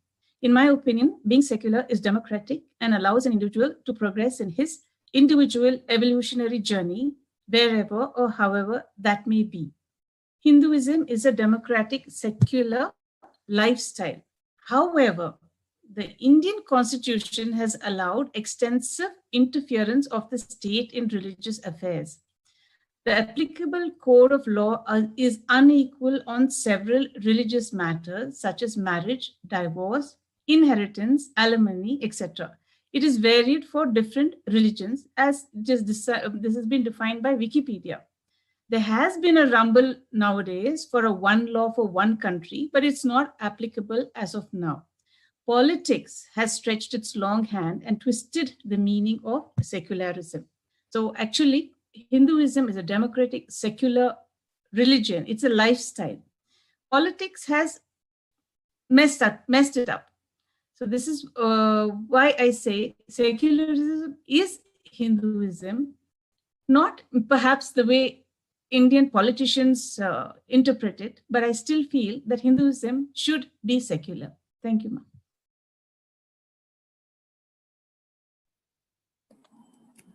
Hinduism should be secular. Yes. Nitya Shankara, go ahead. Okay. I want to first of all tell you something. The thing is that in India, we still are not very clear about what is secularism itself. Like you just said, in secularism, it means that, your politics is different and your religion is different, people are different, everything is, that's all fine in the West. But as far as India is concerned, if we take only the Indian scenario, it's like so vague. Nobody has a clue what is secularism. Is it anything to do with the people, or is it government, or is it religion? What exactly is secularism is kind of very, very unclear. Nobody has a clue. So what people are doing is that because we are kind of not clear and it's kind of very vague, people are using it or abusing this terminology, secularism, to promote themselves, to promote their own religion or whatever whatever is their way of lifestyle. So, and the second thing you were talking about is that, we are a democracy. So when you're saying about democracy, in our school times, we've been learning in our school, democracy is of the people, by the people, for the people, and it's like drummed into our ears about democracy. Now, when I'm looking at it from the secularism point of view, so it's so much like, you say by the people, now it is literally by the people, like BUY, by the people. So it's like, political parties and people are actually buying people into their religion and calling Hindus as, you're all supposed to be this way, you're all, soft spoken, and you're supposed to be secular, and you're all in oneness. And, that is kind of drummed into our ear, so much so that Hindus have started feeling that we are a kind of people who will just give. So we are like willing, just take it, take it, take it. So we are like now in a state where we don't have anything. We've already lost so many countries. So what else do we have? Everything is gone. And we are still talking about secularism, while everybody else is secretly or, quietly, they are doing their bit to protect themselves, their own religion or whatever they're practicing. They are protecting themselves. It's only the Hindus who are so integrated about secularism because we don't have the courage to fight, because we don't have the guts to stand up and say, hey, come on. No, this is, there's a total bias here. We are not having the courage to defend and say, if you're secular, everything should be the same. It's not that, we are secular country, so all of you can enjoy. Hindus, no way, you cannot do it because you're a Hindu. So that's what is being happening in India. So in India, secularism is anti-Hindu. Being anti-Hindu is secular. I want to add some complement some of the things that she's been, Ma Jaya has been saying. See, just like many aspects of India, where we just directly took everything from the last people who ruled us, and which is the Britishers, without at all understanding the DNA of this country or this subcontinent, that what is theirs cannot be directly applied here. Now, whatever they may have been doing, it suited their rule, their 200 odd years of rule. But once we got independence, we should have taken into consideration our ethos, what has made this country, what has brought this country thus far. And if you ask me, I really feel the word secularism just doesn't fit into the context of India at all.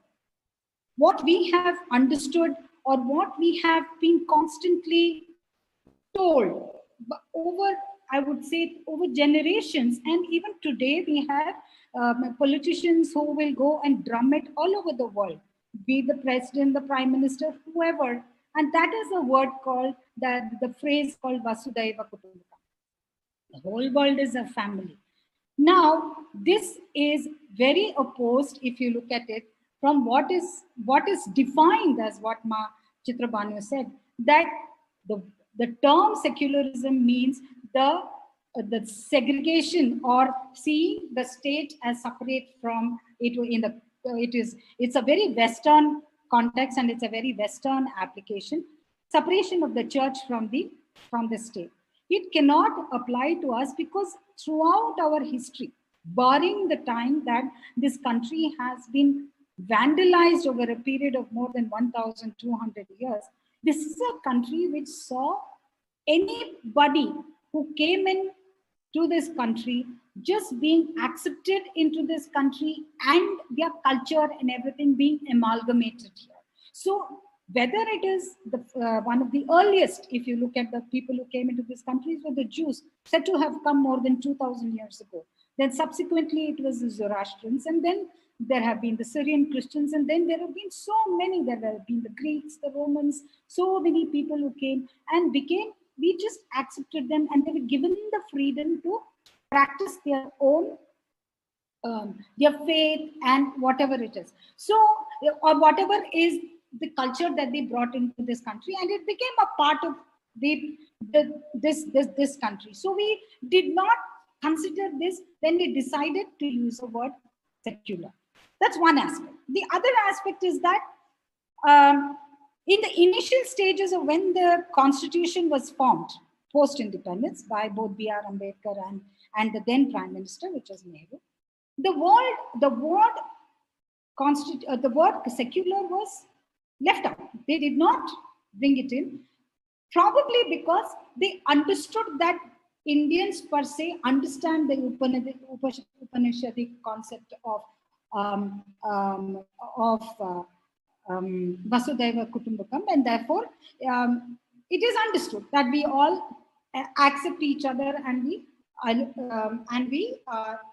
therefore accept each other's culture, and we look on everybody as having their place in this society. So if we really see, secularism in this country has really only polarized this country.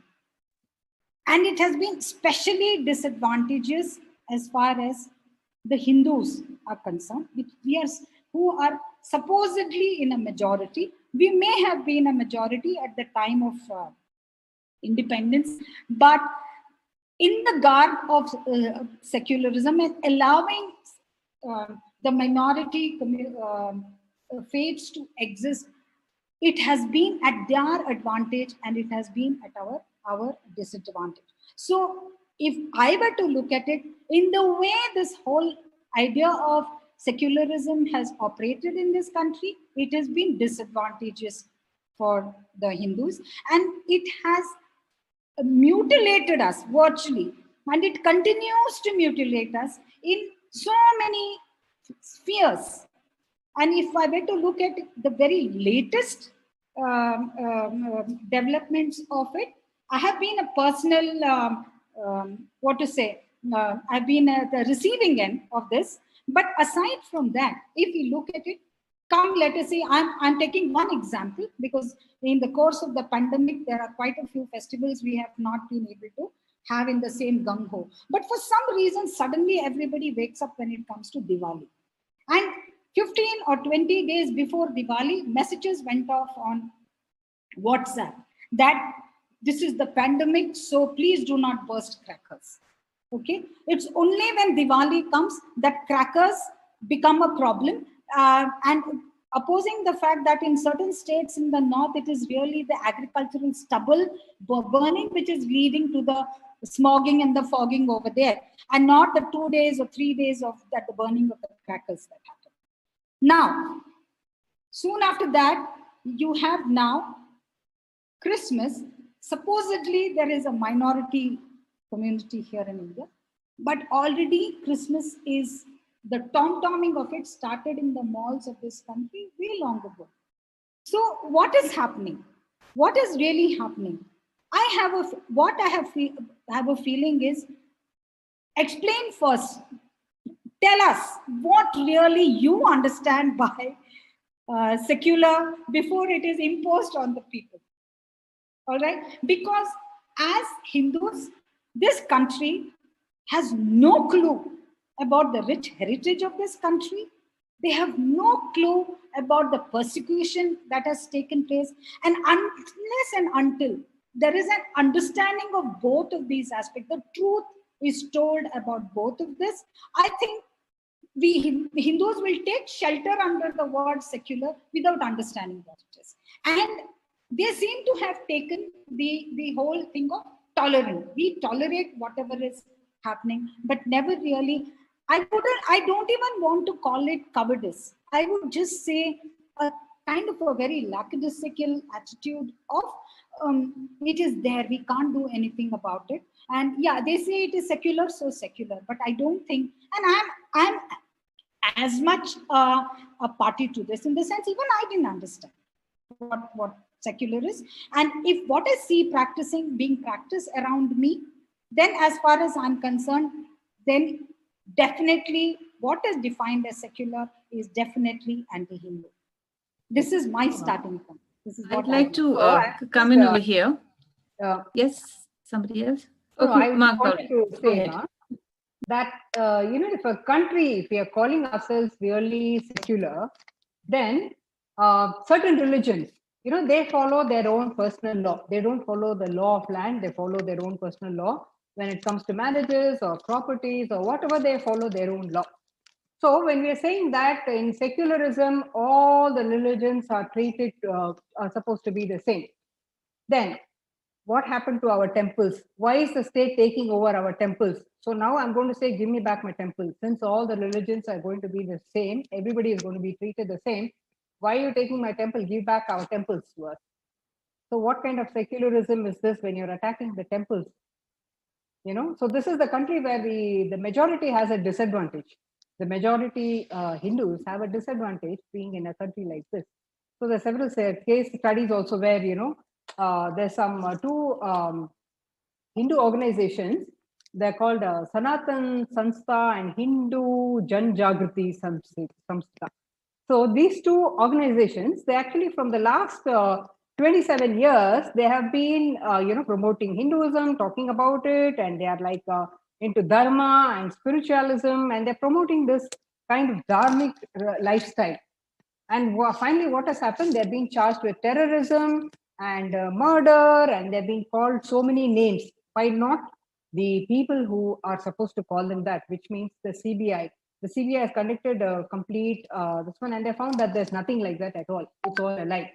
But this whole thing has happened by the ruling party, by the political party. So the moment, a Hindu rises and he says, oh, I've just got up from this whole thing and I realized that I've been taken for a royal ride, and now I want back my country, or I want back my temples, I want back my land. And immediately he's like charged, hey, you're a militant, you're a terrorist, So why is it that Hindus are always supposed to be the ones who have to just take the beating? We are not allowed to go anywhere. We have to just take the beating and call ourselves secular and just calm down. I think we're kind of being subdued. That's also one reason from so many years we've been the Mughals ruled and then the Britishers ruled. So when all this, because of all these things, we have come to a stage where we don't know how to stand up to our own rights, and we have kind of become very subdued, and we have kind of come to a stage where we are feeling like, oh yes, what you say is right, yes, you're right, oneness, just take it, and we have just left the whole thing. So it's also, what has happened to several Hindu organizations, several Hindu sadhus. So many things have happened because we are not standing up to our rights. So this is what Chitrabhanu would like to come in over here.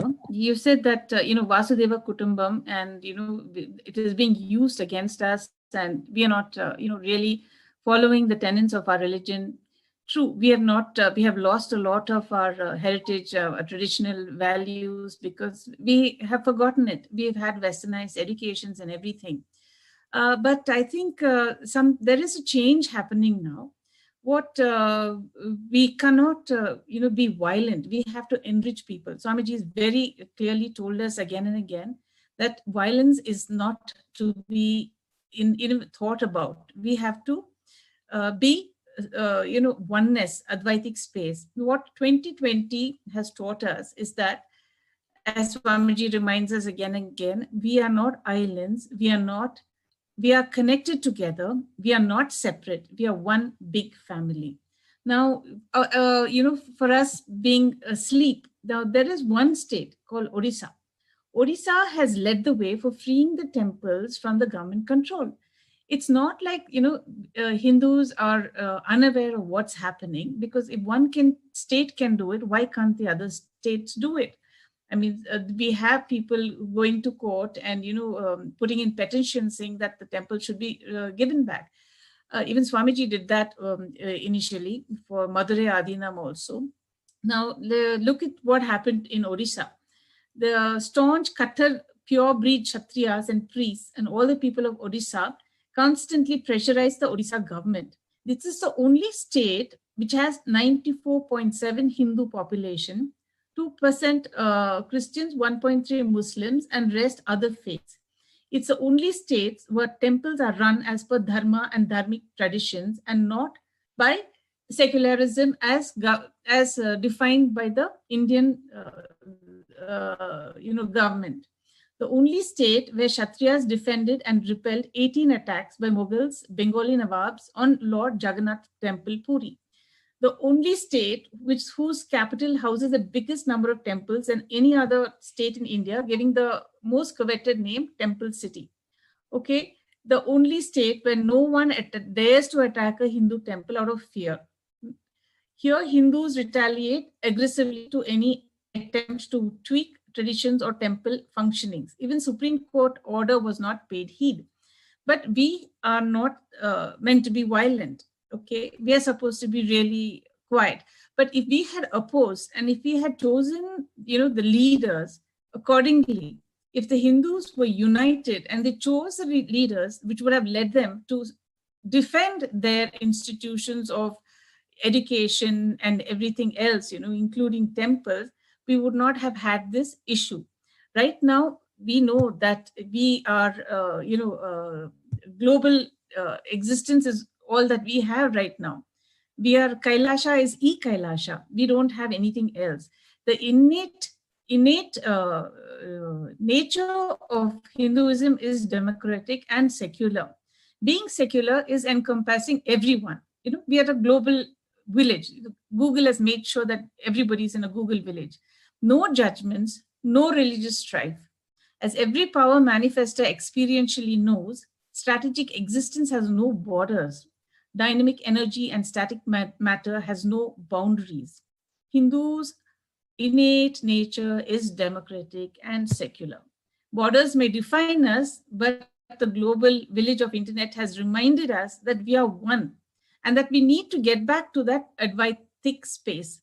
So I feel secularism is the key to ensure peace and harmony. Not, of course, with politics involved in it, but pure secularism. Thank you, ma'am.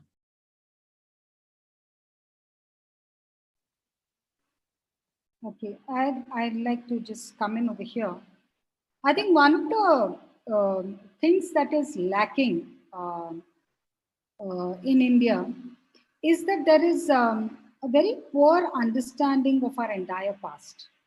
And that is sadly because of interference of very leftist kind of thinking, which has defined our education right from the time of the British left us. And without even, although we had the advantage of having freedom, and there was actually a humongous report, which was very famously, which is famously known as the Dharampal report, which was a very detailed work on science, on technology, on education, of agriculture, all the fantastic things which were there in this country and which was wiped out by the Britishers. Now that report was always available to the then government to implement. That means at the time, soon after independence, we could have gone back to the Gurukul system. We could have gone back to the traditional mode of agriculture. We could have gone back to everything that today we say are the pillars of Hinduism, the 4 or 5 pillars that we have identified of Hinduism. They were all there. We could have gone back. But for whatever reasons, it was completely ignored, and we were superimposed an education which has nothing to do with the ethos of this country, with the heritage of this country. And 70 years on, it has still not changed. Now, and frankly, I became aware of it that I had been taught lies in my school. And I'm talking of, I left school, it's more than 40 years now. And I realized it during my Inner Awakening program when I read the Sarvanya Pita posters. There it was written on the first poster, first line, the roots of Vedic civilization goes back 1,900 million years. The moment that just stuck in my mind, that moment I knew we had been lied to. But sad part is students today are continued to be lied to. Now, it is not that there is nothing happening. Okay, there are lots of pockets other than what Jaya has mentioned. There are many pockets of people who are emerging, who are understanding the heritage and becoming proud of it and are sharing it on different platforms. But important thing is that this has to go into the school books. It has to go into the universities, because unless and until our youth, our children are not made aware of our past and of our heritage, we cannot go on talking about secularism, because as things stand, there is very clearly any endeavor of Hindus standing up, whether they are forms of gurus, whether they are in the form of sannyasis, in whatever manner, they are beaten down.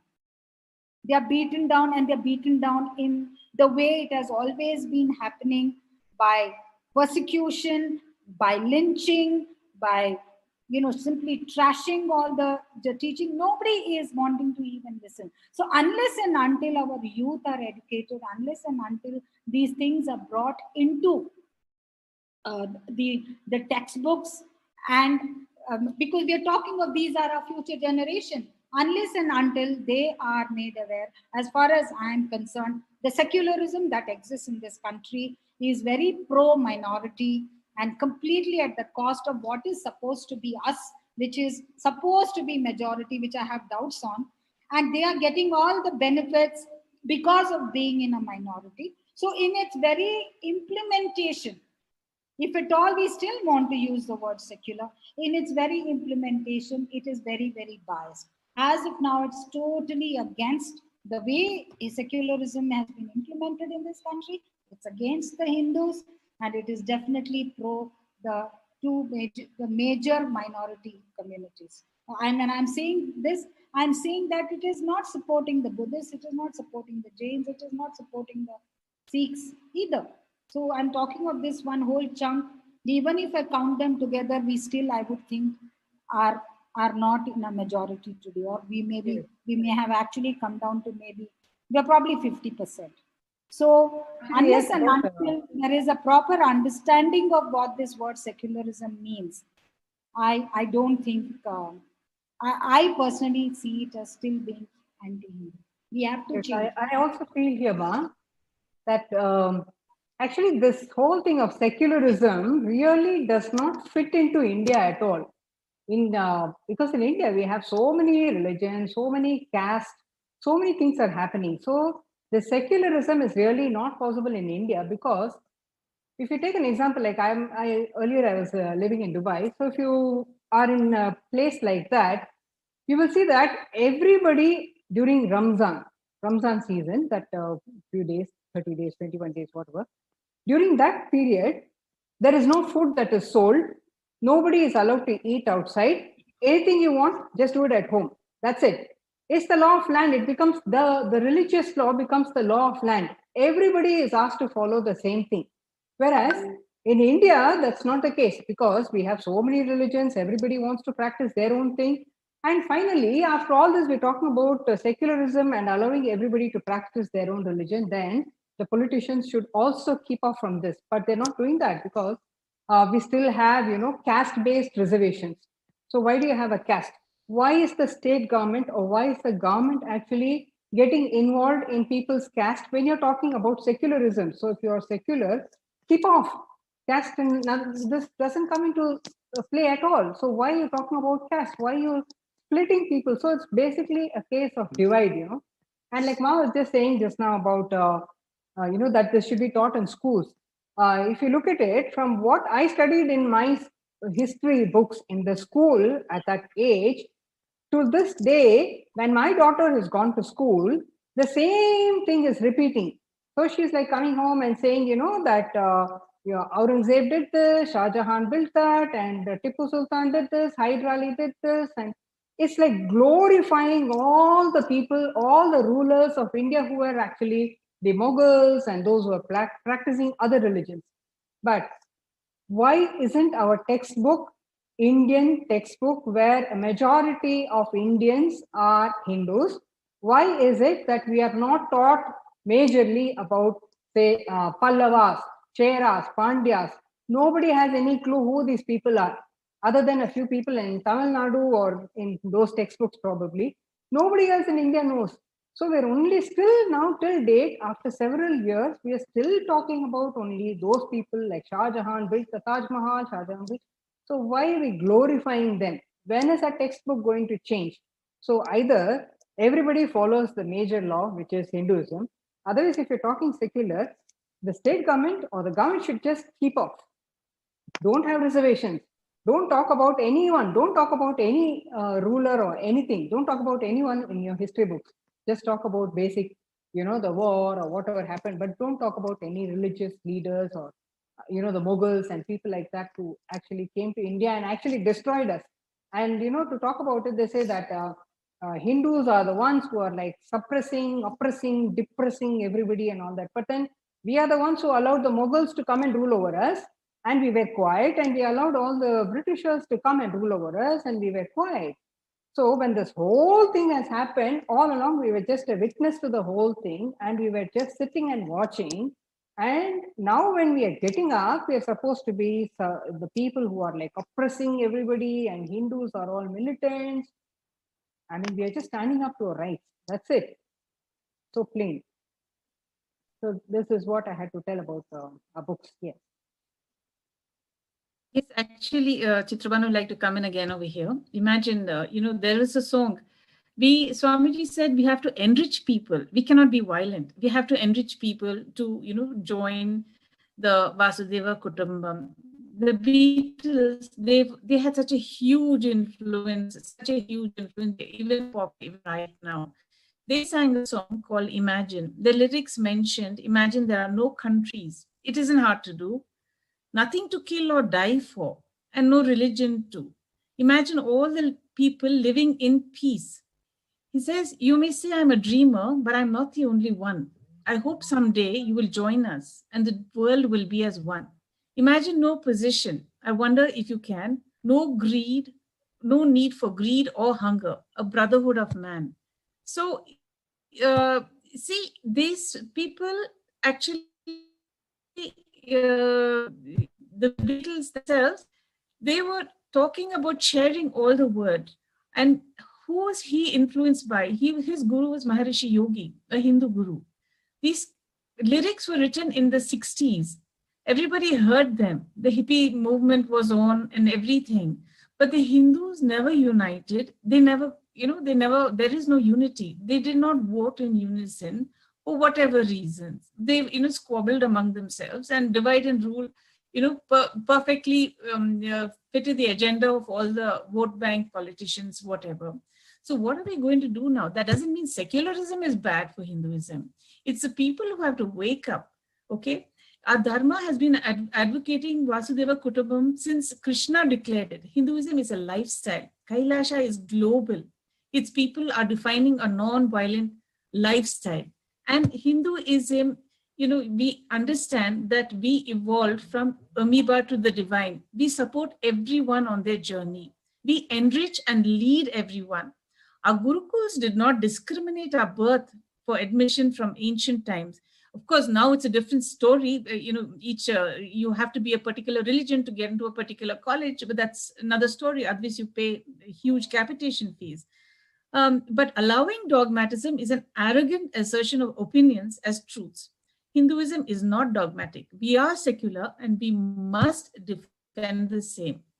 Now, look at the youth of today. Currently, Times of India reported that the most popular rap songs in the US are increasingly referencing depression and suicide. Hinduism is the only lifestyle which can address this huge problem. We know suicide is not an end to problem, but leads to more intense problems, alive but with no body.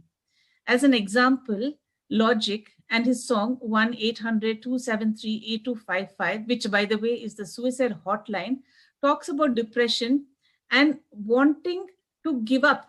In his lyrics, he actually says, I've been on a low, I've been taking my time, I feel like my life ain't mine. Who can relate? I don't want to be alive, I just want to die today. And let me tell you why. He says, and Alyssa Cara and Logic then sing about the moments waiting for what's the day without a night. I'm just trying to. The generation needs help. A popular song, direct indication of the confusion the largest religions advocating dogmatism has unleashed, which is unfounded positiveness in matters of opinion. And they are unleashing this on every new generation. Sanatana Dharma is Advaitic oneness, an all-compassing, peaceful, powerful religion. We have our universal values and principles from our Veda Agamic traditions to address these issues of global problems and all the crises humanity is facing. So why become otherwise? Being secular has its many various values and benefits. We are not talking about politics here, we're talking about terrorism. Hindus have to wake up. They have to send their kids for what they don't want to send for a guru. Fine, they have options. Why aren't the Hindus doing this? This is something we need to look at. Thank you, ma'am. Okay, I just want to come in. Wonderful. Sorry to interrupt you, Ma Nanditama. We have many viewers who are participating in our debate. Thank you, everyone, for your participation in the Vakyartha Sadas today. So I'm going to read some of the viewers' comments that we have. We have a lot of inputs from our viewers. We have Deborah Chance. She's saying, true secularism separates church from the state. Government would never try to take over the churches in the USA. But is it really the case? Right? How is secularism being interpreted, especially for Hindus? The very definition of secularism seems different for the rest of the world versus when it comes to Hindus. So what does our panel want to say about it? Who would like to take a word and share about true secularism is really the separation of church and state? Government would never take over the churches in the USA. Yeah, I just want to come in over here. And which is really what it is. We are just simply applying, completely Western concepts without understanding what is really, the DNA or the ethos of this country. For example, you take countries like China or Japan. I mean, they have just defined their society, their government, their everything, staying well within their own heritage and their own, and their long history. We have not done that. We just walked out of one Western rule and straight walked into and what we think is democracy, when democracy has been part of this country from ages. In fact, Hinduism is democracy. And it is very true. But our confusion is, and our problem is, that we are applying an idea that has emerged in the West, which does not fit in here. And which is why, in the way we are trying to force the word secular, here, it is not working. We are trying to fit in, just like we try to fit into the Western education by shoving out what was wonderful in this. Similarly, in terms of celebration, sadly, many Hindu celebrations are becoming very Western. Where once, let's say, even in India, when the bride of the minority community got married, she would wear a sari. Not anymore. You will see gowns happening and all kinds of things happening. So even that is getting diluted because we are trying to fit into something else which is alien to us. So if I were to look at this, frankly, I think till about the time emergency happened, the word secular did not come into our constitution. It came in after emergency, 1975, when the Prime Minister became all powerful and she made a lot of changes in the constitution. And somewhere 2 years later, the word secular got slipped in. And after that, it has been kind of literally mayhem over here. And there has been interference of the state into the religion. So what has happened? So especially if you were to take in the case of one where the Sharia law came in, it was because of one particular old woman's divorce case which needed to be decided, and they decided to implement the Sharia law, right?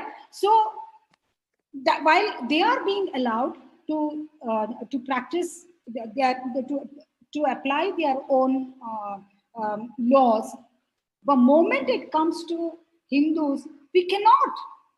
And precisely that, I don't think any other country in the world has this interference of the government or the involvement of the government in the administration of temples. It is ridiculous.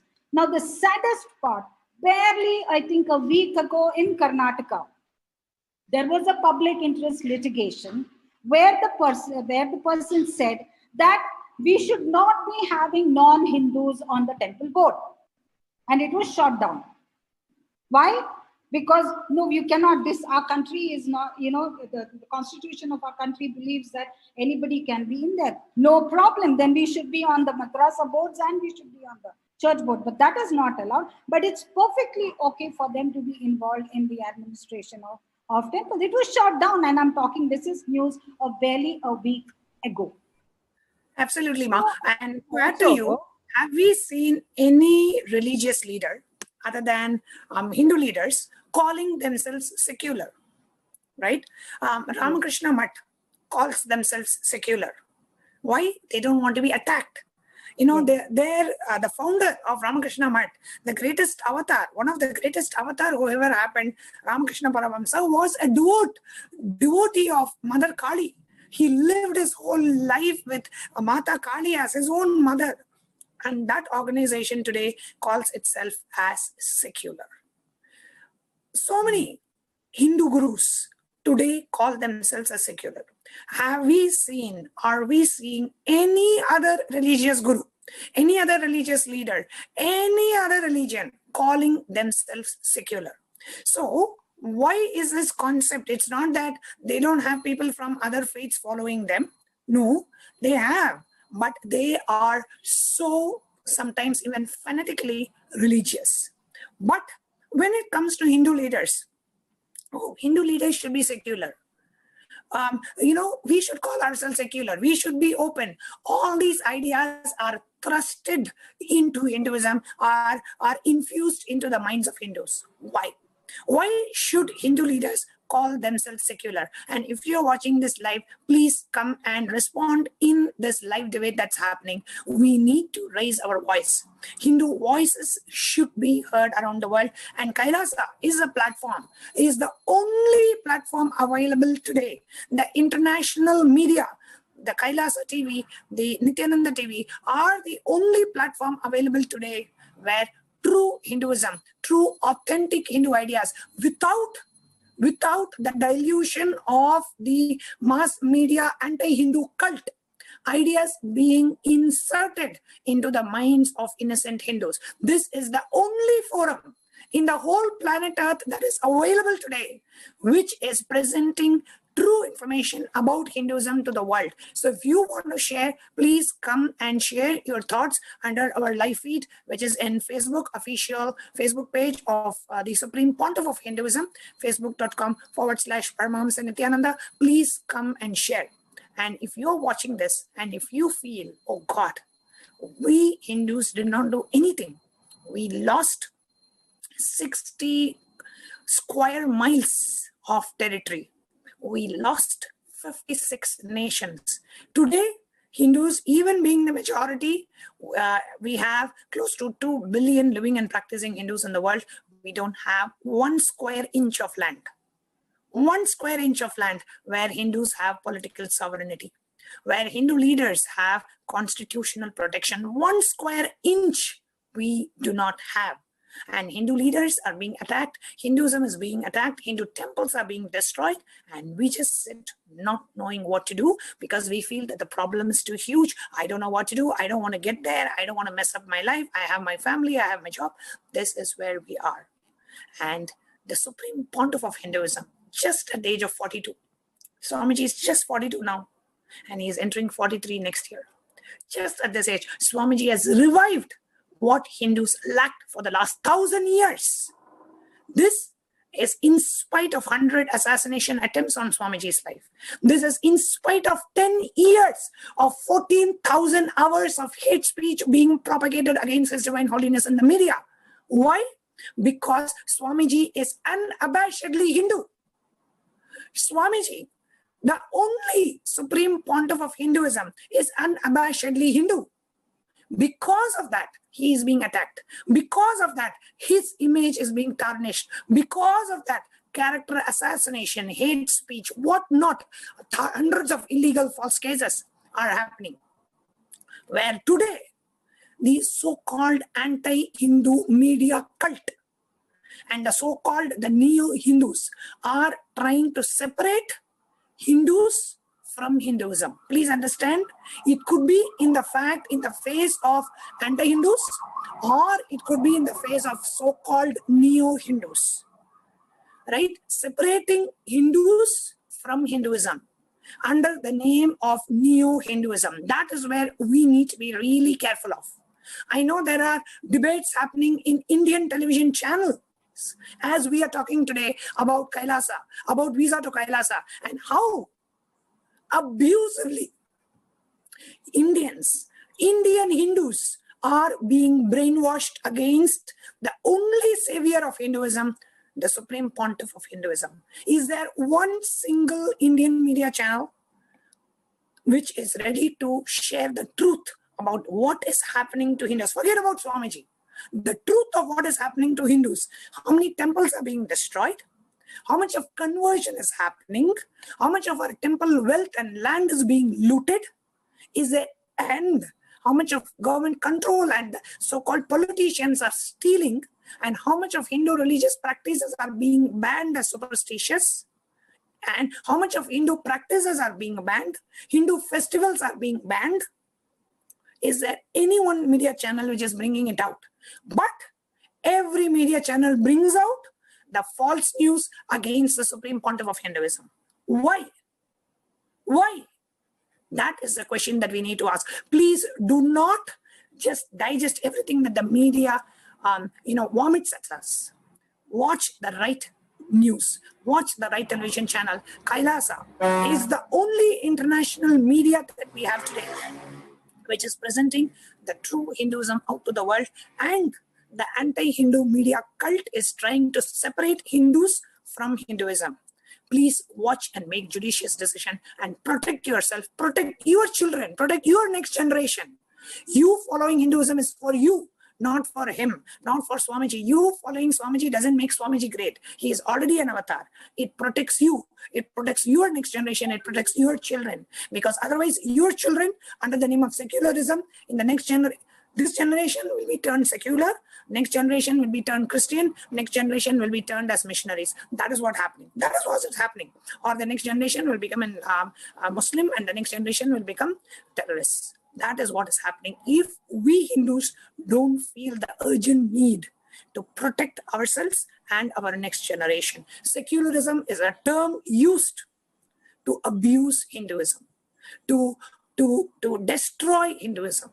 And we Hindus need to wake up to that. And Kailasa TV is the only media channel that is available, international television channel, international media, the only international media that we have today, which is bringing true Hindu news out to the world without being diluted, without being misrepresented. The true narrative of Hinduism is being brought out to the world, and we want each and every one of you to support this initiative.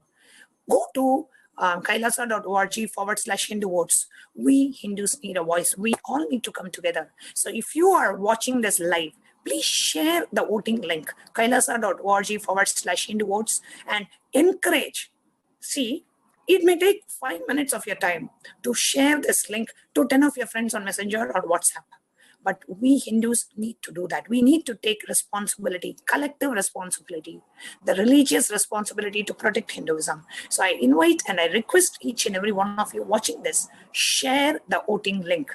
Let us 2 billion Hindus unite to protect Hinduism.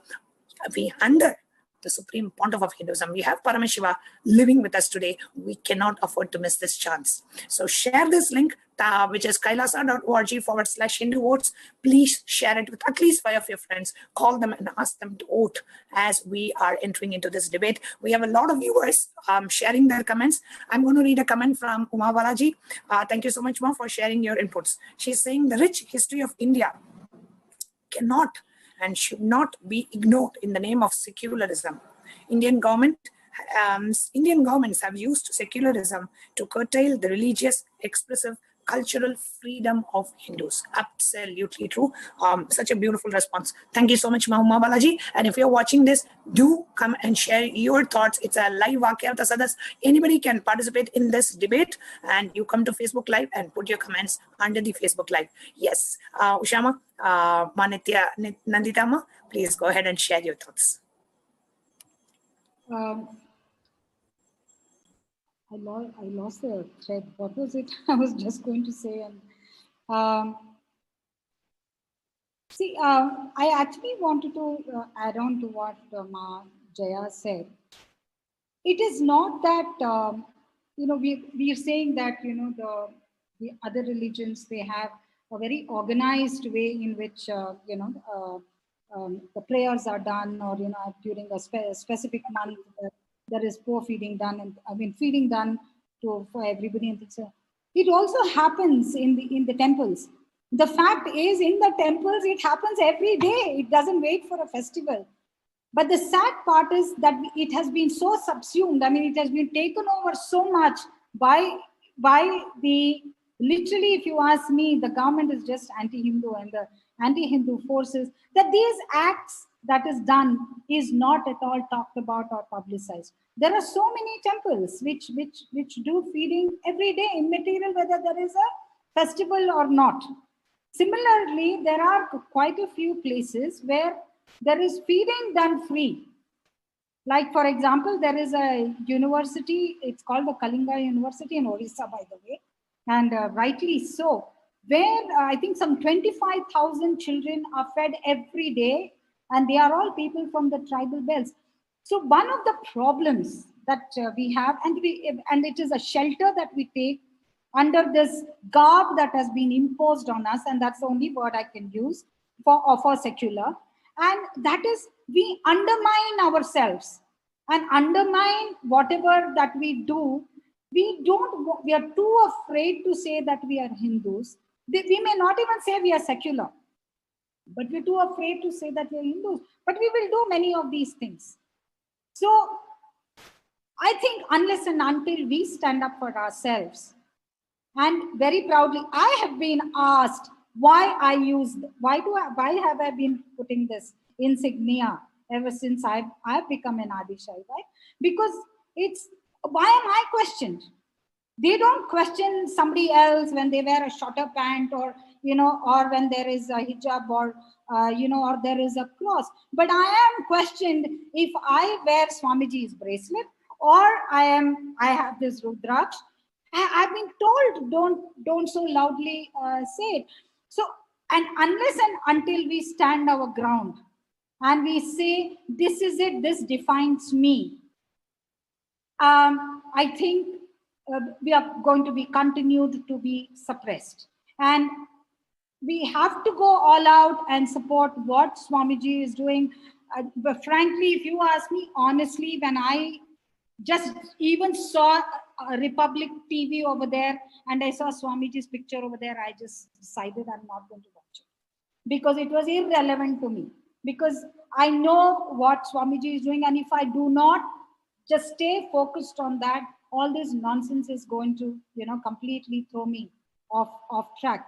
So what I'm saying is that whether it is taught in schools and colleges or not, we have to talk about our heritage, because that is the only way we can bring in education or educate our future generation. Otherwise, like Manyanatma said, we will be soon seeing. In fact, tragically, just a few days ago, I at least saw on two separate people who are now, emerging nationalists, kind of young guys, who have been telling very sadly that the state of Punjab in another decade won't be Sikh anymore.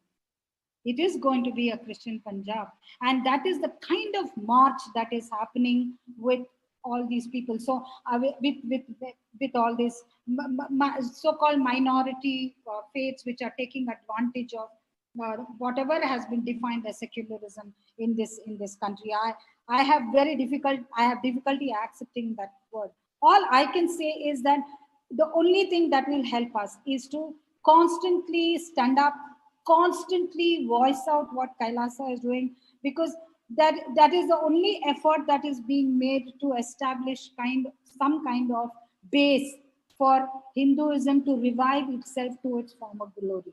And if we don't do that, then I think, which is what, many of, there are literally, the kind of things that is happening in this country is funded. It is funded by very major, big monies on two faiths, which are pumping into this country to destabilize and simply throw out Hinduism from this country. And we need to speak about this. This needs to be made aware of. And, many people in this country have got shaken by the murder of a superstar. But it is that murder which has revealed the entire muck, the very intense nexus that exists between this foreign funding and the underworld and the politicians and the judiciary and everybody, and how it is literally strangling the Hindus. All this, actually, that whole thing has revealed the whole story of this country. And in this midst of all this, if we do not stand, we are kind of really finished. So in every place, everywhere, we just have to, I many times I find I'm standing alone in whatever I am doing. My brothers come to this place, they just avoid coming anywhere close to the place where I've kept Swamiji. Or that is not stopping me. I may be alone. All I know is I have Swamiji. I have the whole Sangha. That's what keeps me going. I go to my relatives' place, they have a big problem that I'm eating only sattvic vegetarian. And so they have a problem that they can't feed me. So these are all the kind of battles at an individual level, but that is not stopping me. I still remain very positive and I still march forward. But having said all that, I still think the word secular doesn't fit into the context of our constitution or what this country is. Definitely not as far as Hinduism is concerned. Ma, talking Well, about Chitravan would like to come in here. yes, ma'am. Okay. This is, we are what Swamiji called us reluctant warriors. And why are we reluctant warriors? Look what happened in Kerala this morning. We are very Hindus tweet a lot. If you go on Twitter, you will see number of threads, a lot of threads, all tweeting, but nobody knows anything or does anything besides tweeting and informing everybody. Look what happened in Kerala. There was a tweet by Mr. Vinay Kumar. He's replying to Navika Kumar. He's saying CPM Gundas attacked Subramania Swami Temple, Trikaderi, Palakkad after their victory in local bodies election. Attack happened in various other parts of Kerala as well. Request your channel to relay these atrocities happening in Kerala. So this was a direct appeal to Times of India, Navika, to do this. Whether it will be covered, well, we don't know. But the point is, nobody will stand up because, they come and they attack you. The Gundas attack you. You're wondering why everybody's silent. We're talking, we're tweeting, we're even, coming on Vakyat others. But how do you, handle Gundaism? That is the main thing. People are afraid because they will be physically assaulted. And that happens regularly. Our gurus are, they try to lynch them. They try to malign them. Not try to, they do lynch them. They do malign them. They do all of this. So the Hindu unity is really what is required at the moment. If the numbers grow and the voices grow, like in Odisha, then maybe we have a chance. But if we are silently just going to watch everything and say, oh my God, my family, and it's natural for any human not wanting to, protect his immediate family. So this is about Hindu unity, really. Secularism in the religion is to be all-encompassing. The absence of secularism will only lead to an increase in religious conflict, whichever party is the agitator. This is a very extremely pressing issue in modern day India.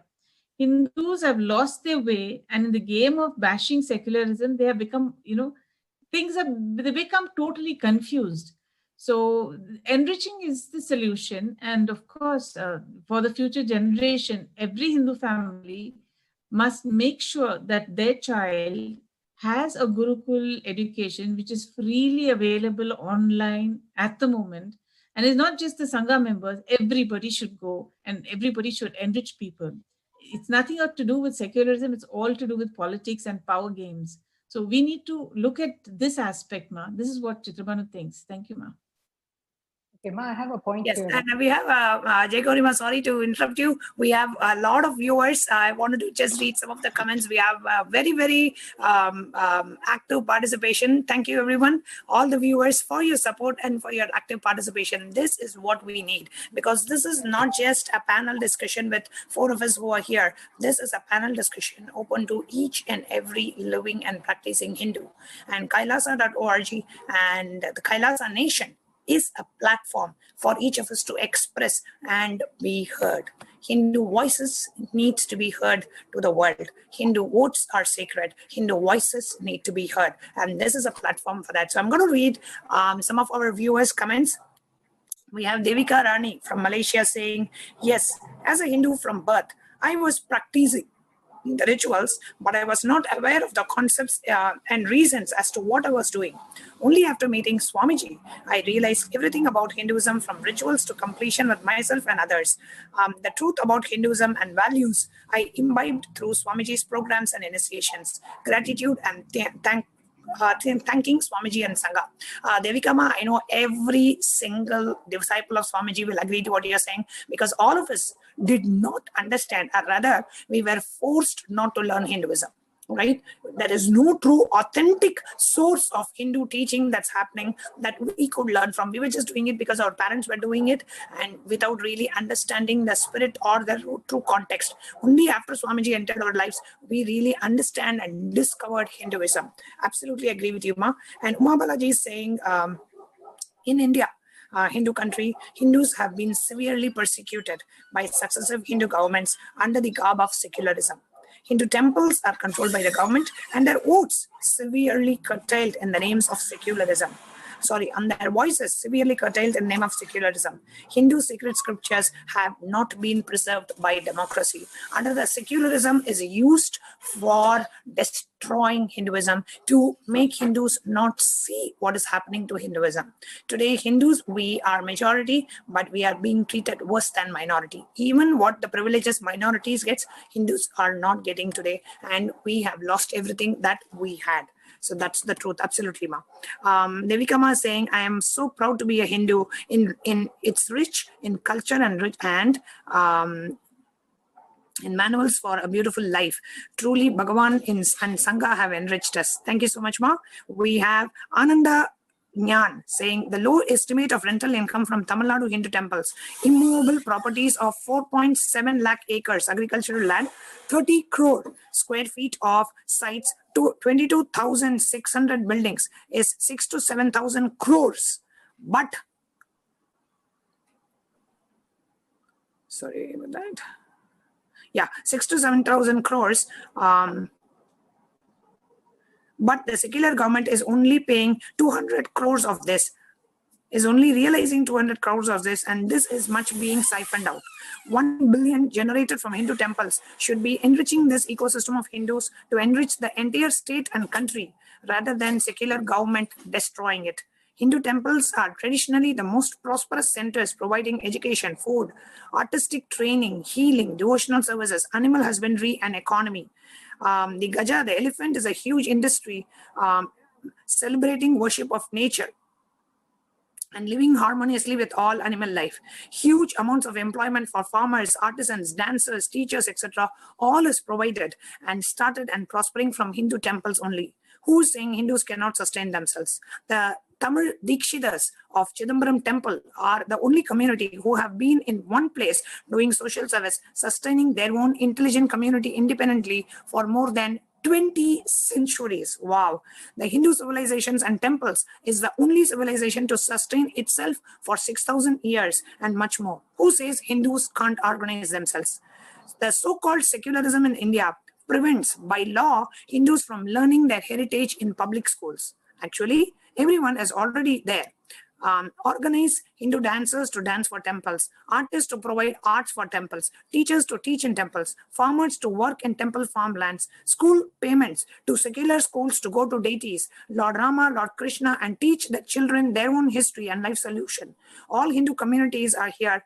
Just get oriented to temple-based lifestyle as need to enrich ourselves and humanity as the only surviving ancient civilization. A beautiful message from sharing from Ananda Nyan. Thank you so much, Aya. This is extremely valid information that you have shared. And over the last 25 years of Swamiji's public life, Swamiji has tried everything to make this implement within the current framework that we have.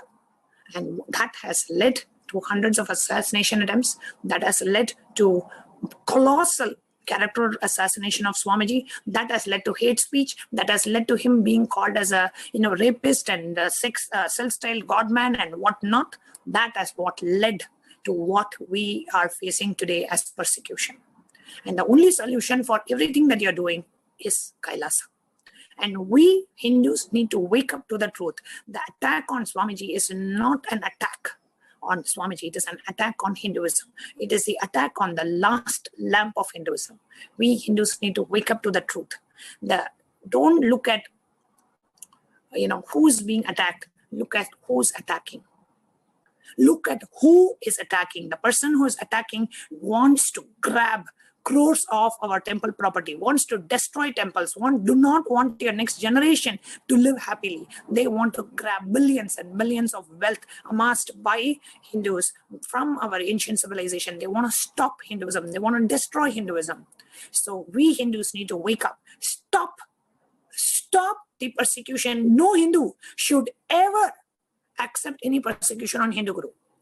Stop believing the stupid false news being vomited by the anti-Hindu media against Hindu Gurus. Only then you can protect your children. This is not about protecting something else. It is protecting your own children. It is protecting your own children from suicide and from psychiatric problems and psychiatric drugs and whatnot that the Western world is facing today. If you want to protect, then join Kailasa. Become an e-citizen of Kailasa. Let us revive the true, authentic lifestyle. Anandinyanji, thank you so much. Your sharing was really amazing. Such valid points you brought up. Thank you very much. We have Ma Dharmadara sharing, all Hindus all over the world, wake up and join hands Hinduism by vote now. Yes, please go ahead and go to kailasa.org/Hindu votes to cast your vote now. We have Kavita Tyagaraja. We have amazing support. We have a lot of responses. So I'm going to read some of them. And thank you so much. I invite every one of our viewers to please come online and share your inputs, share your feedback, because Kailasa TV is the platform for you to come and share your voices. Hindu voices will never be heard anywhere else. Don't even try. We have tried. A lot of people ask us, "Mom, why don't you go to TV channel and share?"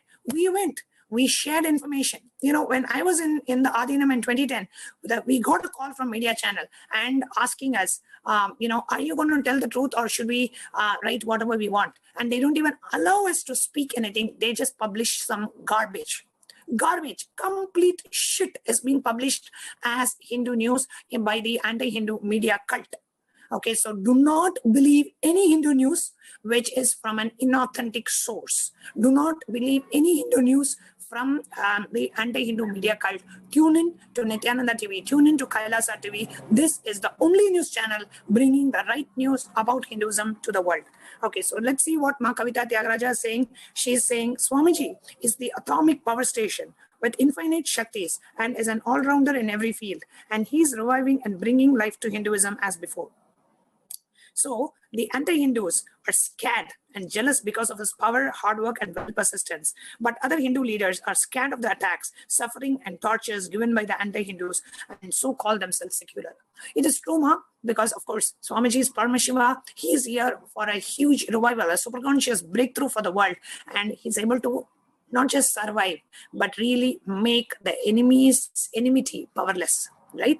However, not everybody is able to handle this level of attack. Today, we know in India, so many innocent Hindu leaders are serving their lifetime in prison. One of the Akhada, Naga Babas, Palhari Baba, who has lived all his life eating just fruits, is serving his lifetime in prison because he raped someone. Is this even believable? A person who's a yogi of that stature, who has gone beyond the bodily needs, why will he go and rape somebody? I mean, it's stupid. Right? Udupi seer was poisoned. Till now, there has been no investigation done on his death. No postmortem done. No investigation done. And Hindu leaders are being attacked. Hindu gurus are being attacked. Hindu organizations are being attacked. We need to wake up. And the way we can wake up is by making the Hindu voices heard, Hindu votes being heard. So please go ahead and vote. The Hindu votes of Kailasa is not just for you to vote. It is just for us to bring to an international platform that we Hindus will assert our religious freedom. And Kailasa is the platform bringing all the Hindu organizations all over the world together, all Hindus all over the world together to take it into an international platform where we can get our voices heard. So please go ahead and vote. We have Anil Budhwani ji from India. He's saying this debate should be conducted on a national platform also so that it can reach to maximum people. Anil ji, it is being conducted in an international platform. And what can make it not just national platform, it is conducted in an international platform. And if each and every one of us take few seconds to share this live feed, share it in your Facebook, share it in your WhatsApp, Why should people watch crap by the anti-Hindu media mafia? Let us watch the true, authentic news from Kailasa TV. So if each of us watching feel that responsibility and click and just share, so much of WhatsApp forwards we get, messenger forwards we get, why not share the information that can liberate people?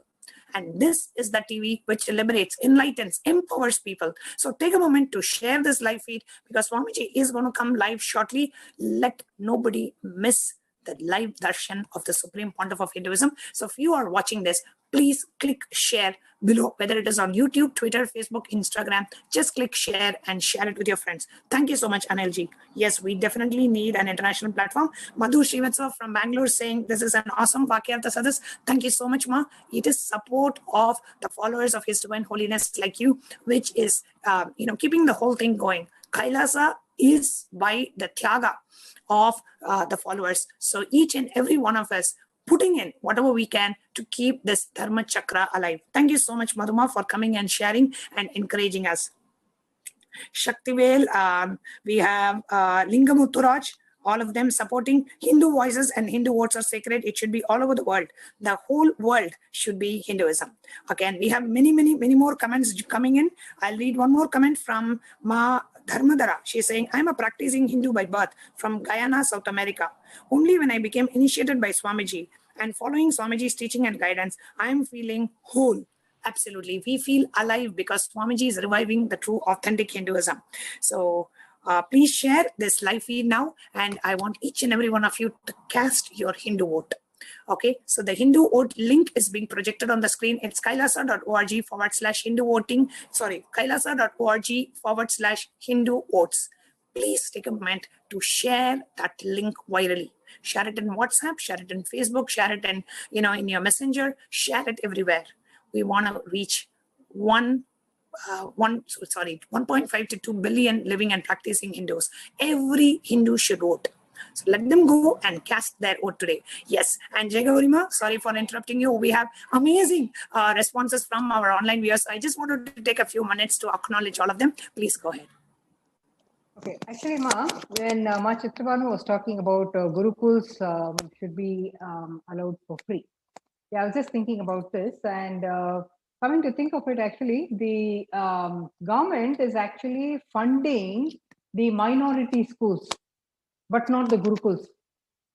So we should find a way by which how Gurukuls can afford to give free education, because we don't have any government funding at all. I mean, if you're a Hindu a Gurukul, then you can just forget about it. Okay, so we'll have to find some way to stand on our own.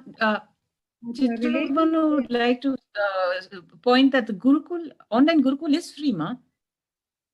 Yeah, I'm online just talking Gurukul about minority. Everybody should join that. Every parent should make their child participated, even if once a week something. But they should participate. No, I'm telling you, the minority schools, the schools like the madrasas and stuff, they're actually being funded by the government.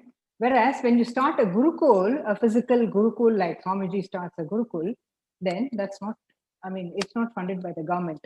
So we should find a way by which, people are allowed to come physically to the Gurukul and be with the Guru and also go online. That's what I'm saying. Forget about funding. We are not even asking funding. There were so many efforts taken to destroy the Gurukul. That destroy the Gurukul. There were so many efforts taken from the time Gurukul was started 2006. I think it started from that time. Innumerable attempts have been taken. There were, under the name of Child Welfare Committee, people came to harass the Gurukul kids. Even during the recent Gujarat persecution, 5-6-year-old children were shown morphed pictures of Swamiji. 5-6-year-old children. They were given cakes and pastries and told them, why don't you eat this? Why do you want to eat ashram food? You can come outside, you can eat pizza, you can eat cakes. This is what was done to young children. Why do you want to live in the Gurukul? You can come outside, you can watch movies. This is what the authorities, the government authorities and the police try to brainwash the young minds of Gurukul children. Forget about funding. We can raise our own funds, but at least stop attacking. If you are not supporting, at least don't attack. That is what is happening. We are not able to run one Gurukul in Bangalore Are we able to run peacefully? No. This is what is being done to Hinduism under the name of secularism. I went to a Hindu school. In the Hindu school, if a Christian, there are many Christian students who came, they will not keep bindi, they will not keep the basma, because we respect their faith. When my friends went to a Christian school, you cannot keep bindi, you cannot keep kumkum, you cannot wear flowers, because it is not allowed in a Christian school. Hindu schools have to be secular, Christian schools will be Christian. So this whole term secularism is a nice way to hide, is a nice cover to actually destroy Hinduism. That is what is happening to Hinduism under the name of secularism, and we are made to believe that secularism is something good, but it is basically digging your own grave. That is what it is. It is digging our own grave and giving our children. Yes, Nanditama, please go ahead. I just want to add something. There are two lawyers who have been fighting quite a lot to get all the Hindu temples, and they are winning one temple at a time, and that is T.R. Ramesh and Sai Deepak. T.R. Ramesh made a statement that if we are able to take out the temples from the clutches of the government, we can provide free education to all the children in this country. That is the kind of ethos that temple-based civilization, which is what is the history of Hinduism in this Hindu civilization in this country.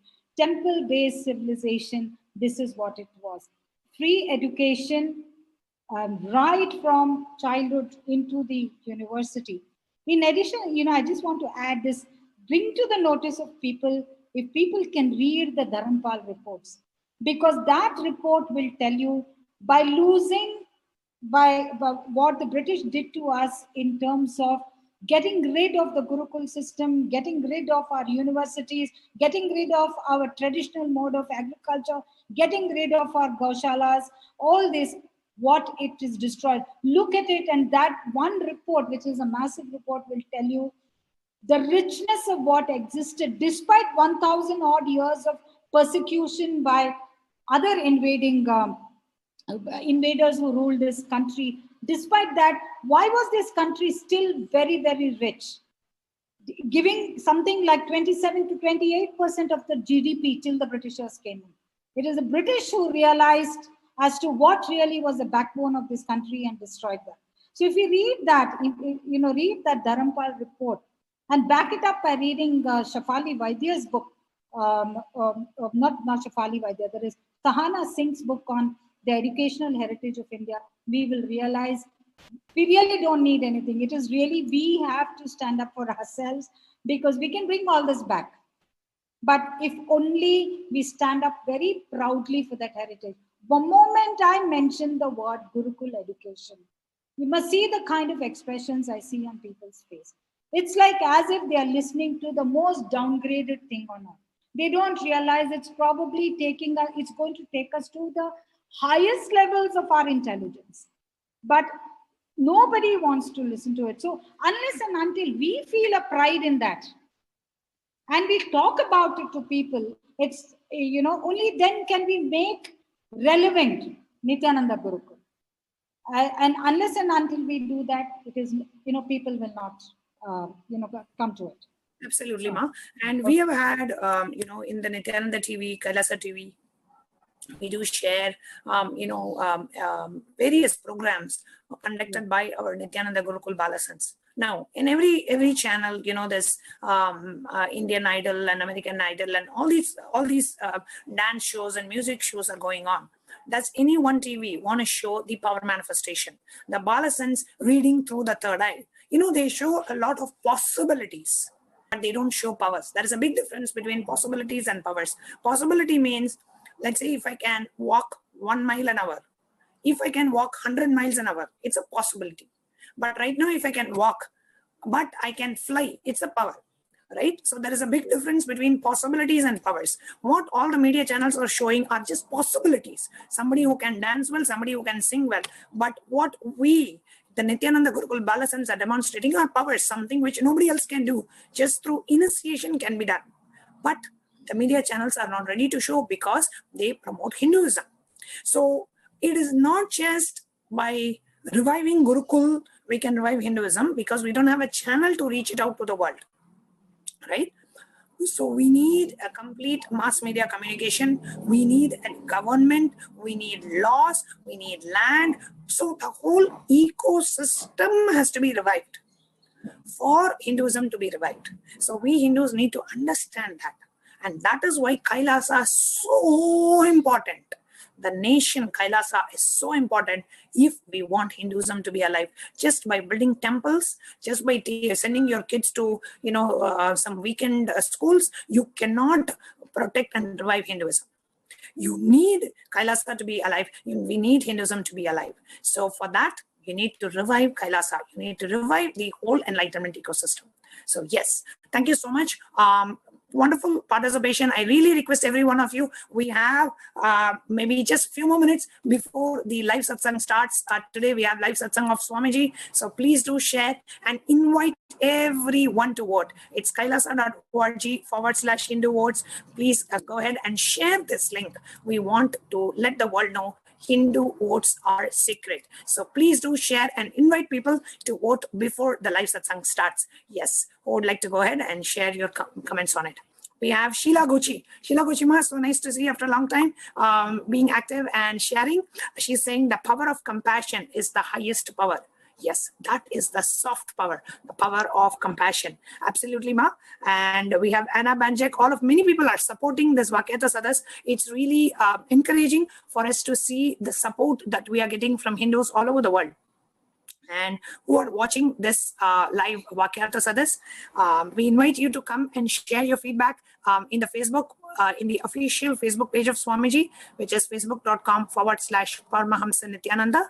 And that is where we are live, and I'm reading the comments from the Facebook live feed. So we have Angel saying, we need to share the knowledge as much as possible, because I have seen the effects of not raising kids in Gurukul.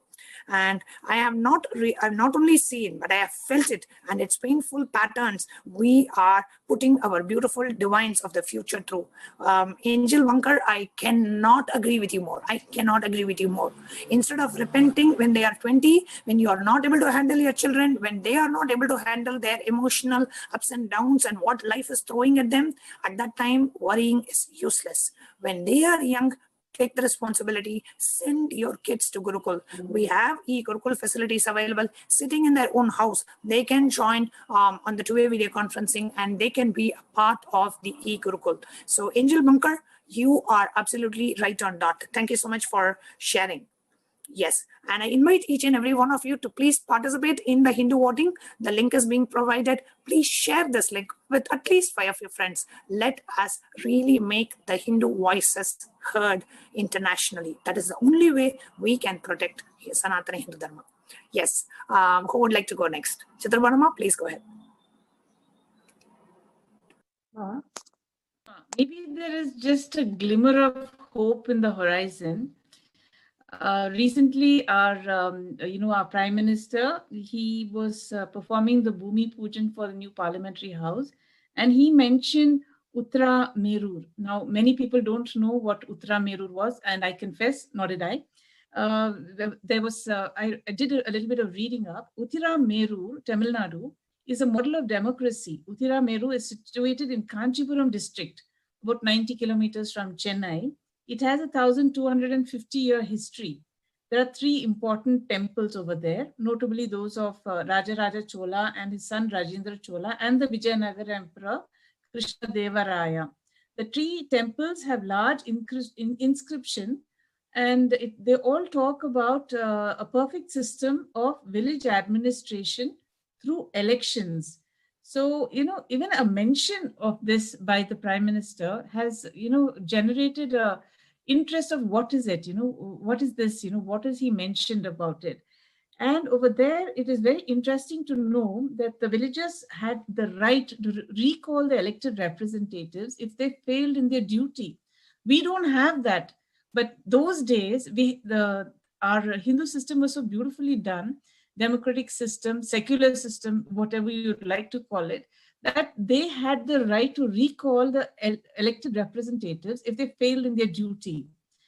And what was the features? The village was divided into 30 wards and one representative elected for each. And those who wanted to contest must be above 35 and below 70 years of age. Only those who owned land that attracted tax could contest elections. That means they were already well-to-do and not, getting into politics to loot the coffers. And they also was such owners should possess a house built on a legally owned site, not on some public property. A person serving in such committees could not contest again for the next 3 terms, each term lasting a year. So elected members who accepted bribes, misappropriate others' property, committed incest, or acted against the public interest suffered disqualification. So even a mention by a prime minister is, a glimmer, faint perhaps, but at least hopefully people will, start inquiring what the system that we had, the beautiful democratic system that we had, that can be revived again. So, maybe we should actually, look at these and publicize these things so that, we know what our glorious past was. I didn't frankly know what it was till just about recently. And I'm sharing it on this platform so that the rest of us also, learn something from this. Thank you, ma'am. There's something I wanted to add. The Guru Sishya Parampara, in certain fields they are practiced, especially in the field of arts, in the field of dance and music particularly. There is the heritage, you'll have the teachers which have been coming down from obviously, within families,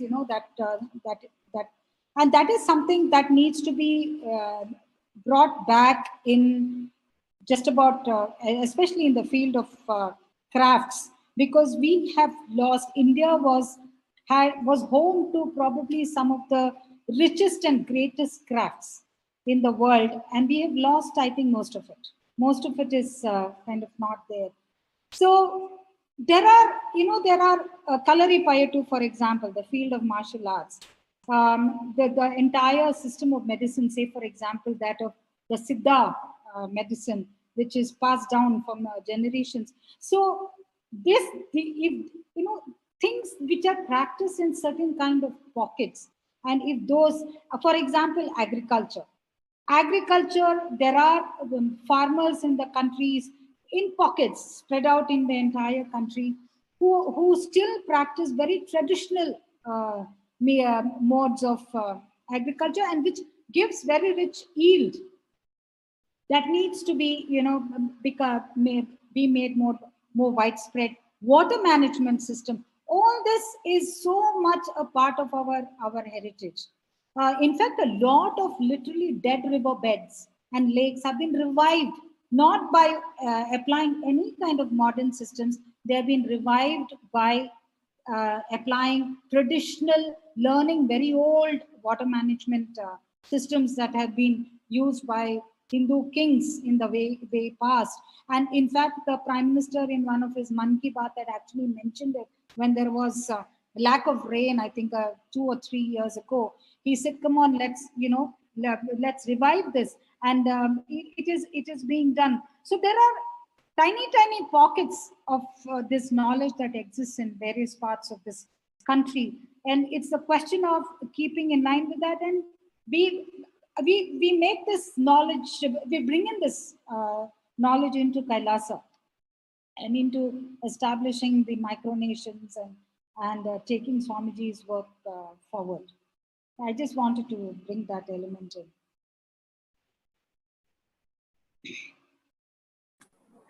Yes, beautiful. And let us see. And while you're watching this live, I really want each of you to share the voting link to each and every friend of yours, each and every family member of yours. Let everybody in your family, let each and every one of us cast our vote, not just one person in the family, every single family member. So can you check around and see if every person in your family whether it is your mother, elderly mother, father, grandfather, grandmother, has everyone casted their vote? If not, now is the time to cast their vote as we are getting ready for the live darshan. Every Hindu vote matters. Every Hindu vote matters. We need to let the world know that Hindu voices will be heard. Hindu votes are sacred.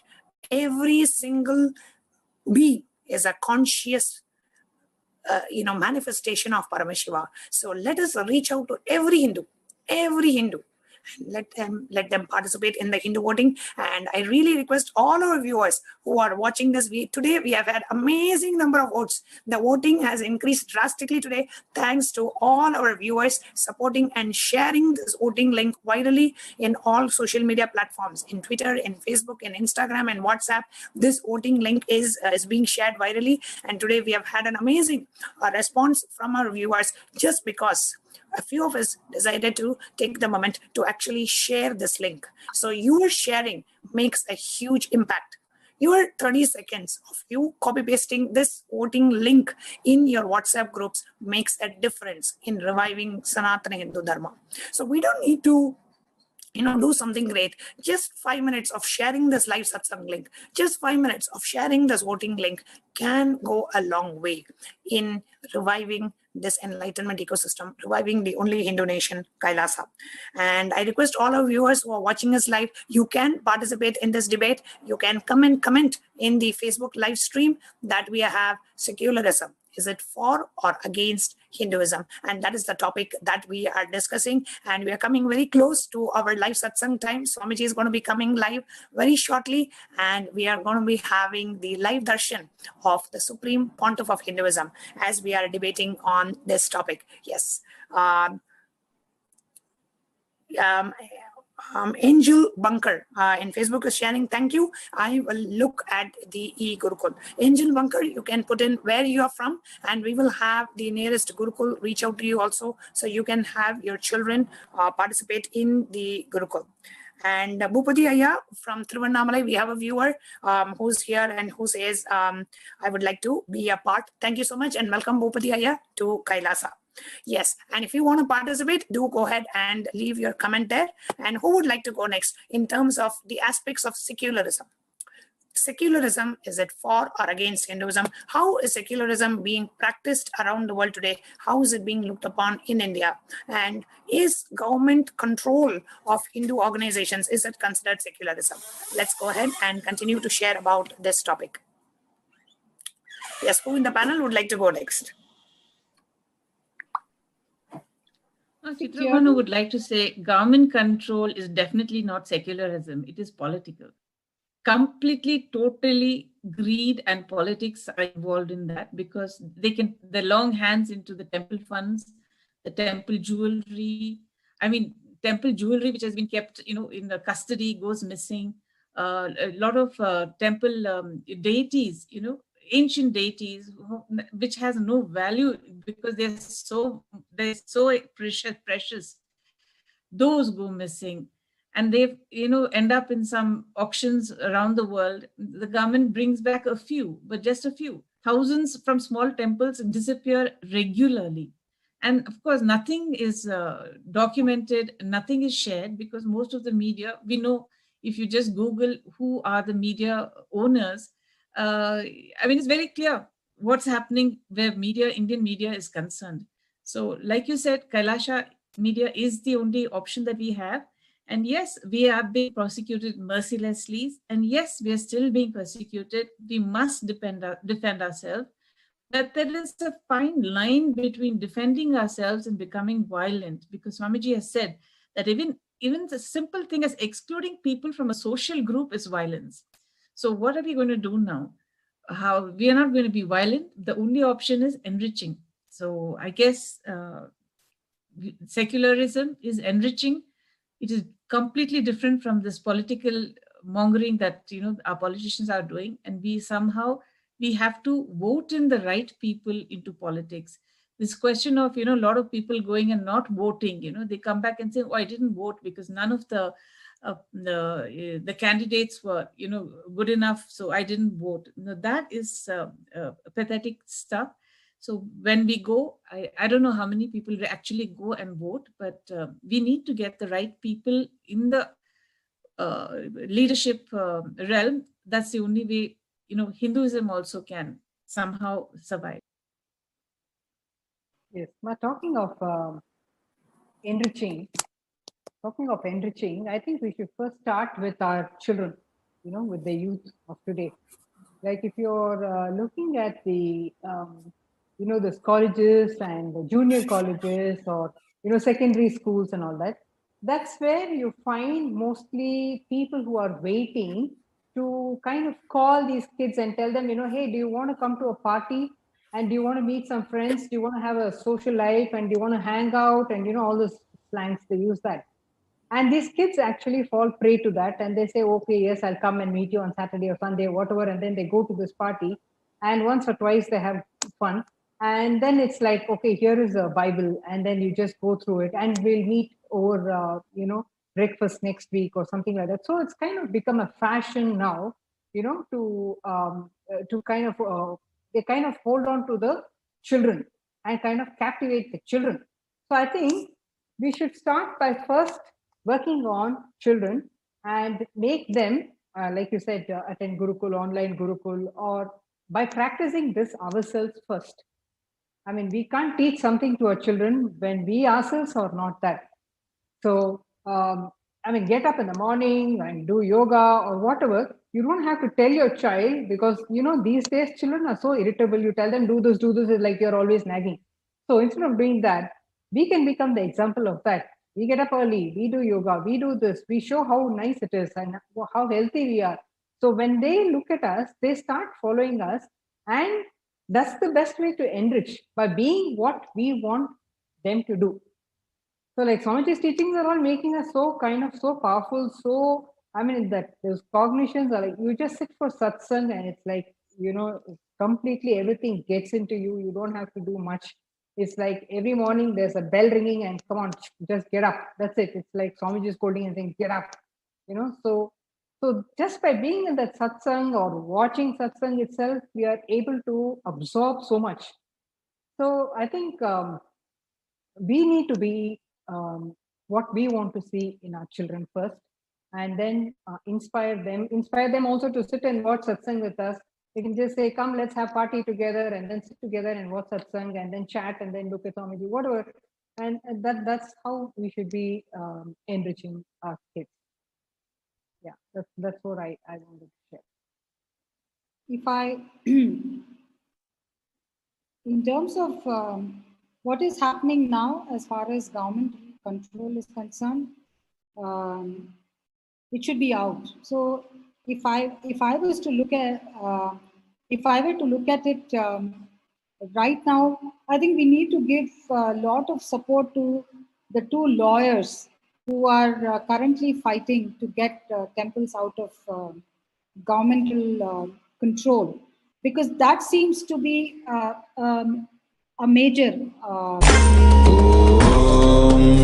Nithyananda Paramashivoham. Om Nithyananda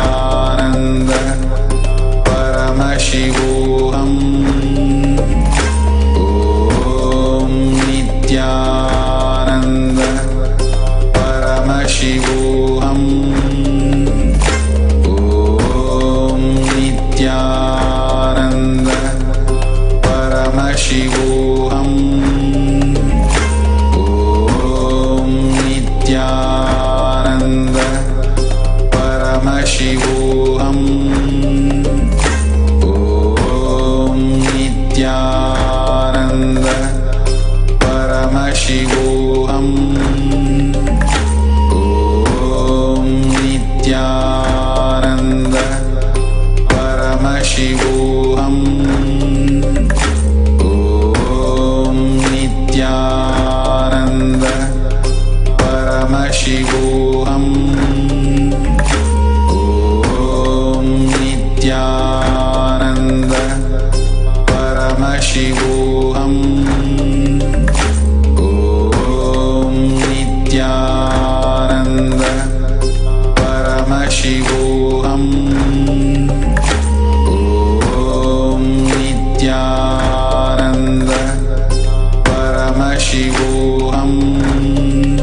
Interesting debate, and thank you to all our viewers. Now Swamiji is going to come live, and if you are watching this, please click share.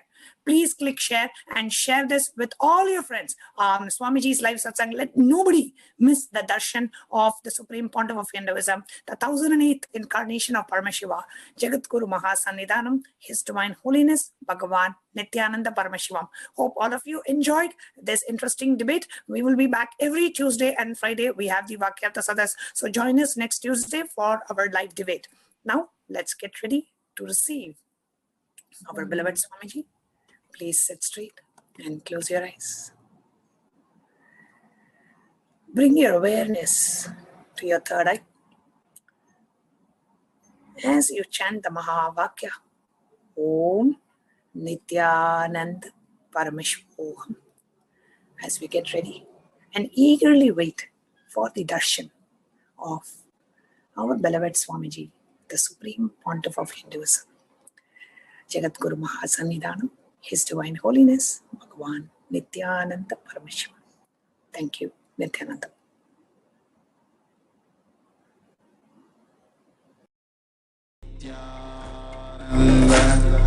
Paramashivoham.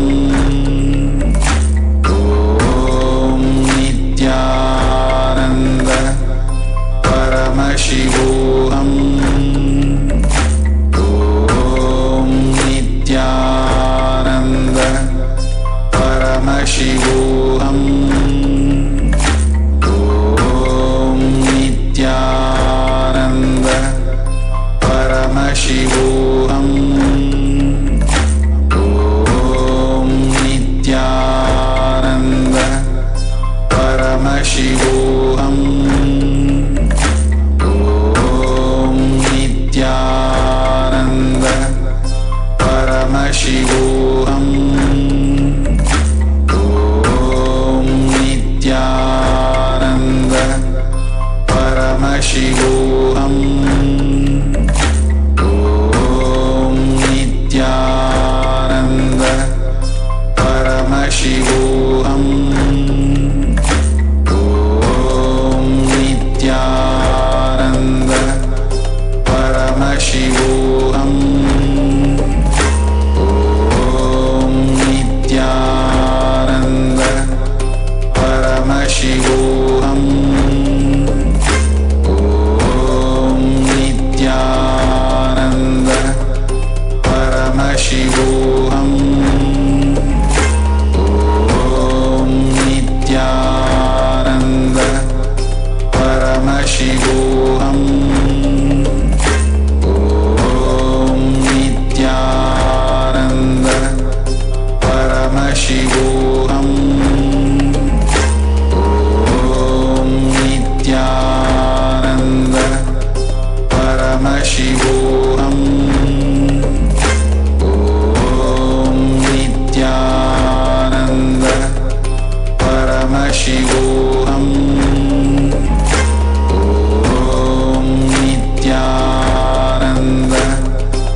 Paramashivoham.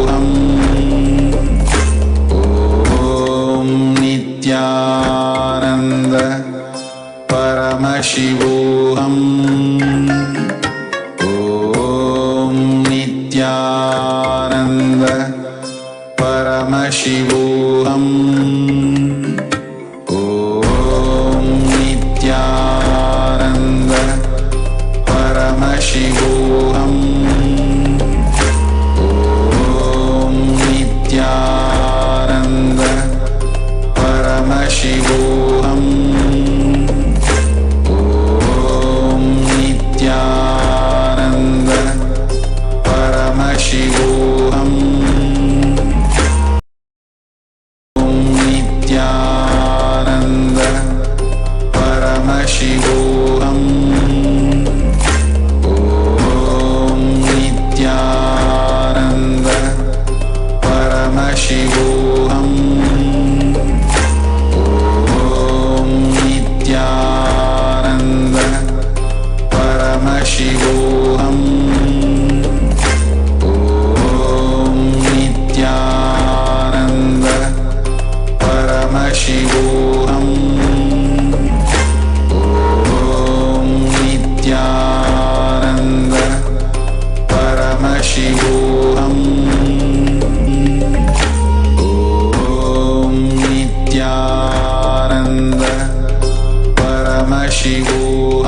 Nityanand परमशिवोऽहम्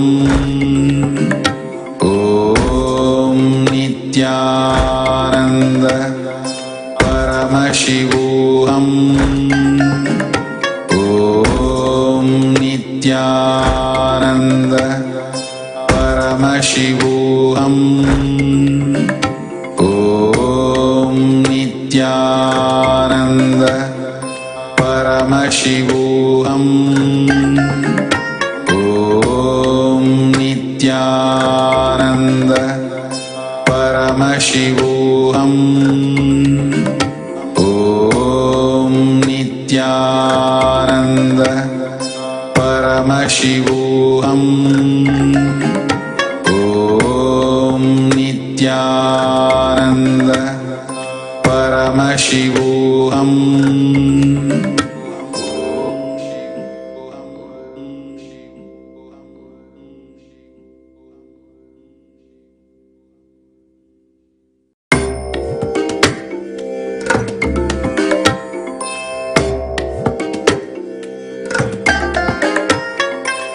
I bless you all.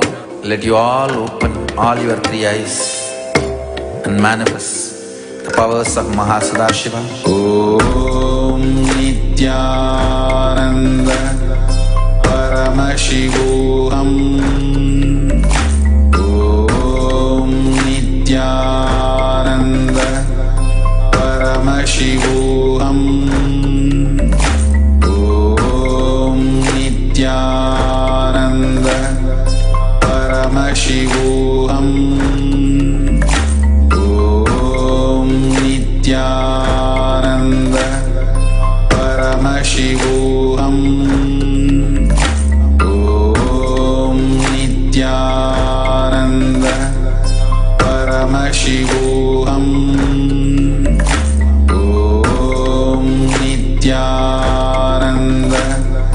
परमशिवोऽहम् ॐ नित्यानन्द परमशिवोऽहम् ॐ नित्यानन्द परमशिवोऽहम् ॐ नित्यानन्द परमशिवोऽहम् ॐ नित्यानन्द परमशिवोऽहम् ॐ नित्यानन्द परमशिवोऽहम् ॐ नित्यानन्द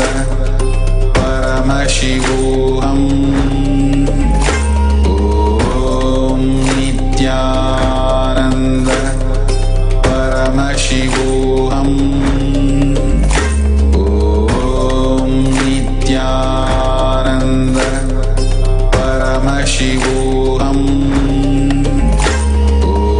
ॐ नित्यानन्द परमशिवोऽहम् ॐ नित्यानन्द परमशिवोऽहम् ॐ नित्यानन्द परमशिवोऽहम् ॐ नित्यानन्द परमशिवोऽहम् ॐ नित्यानन्द परमशिवोऽहम् ॐ नित्यानन्द परमशिवोऽहम् ॐ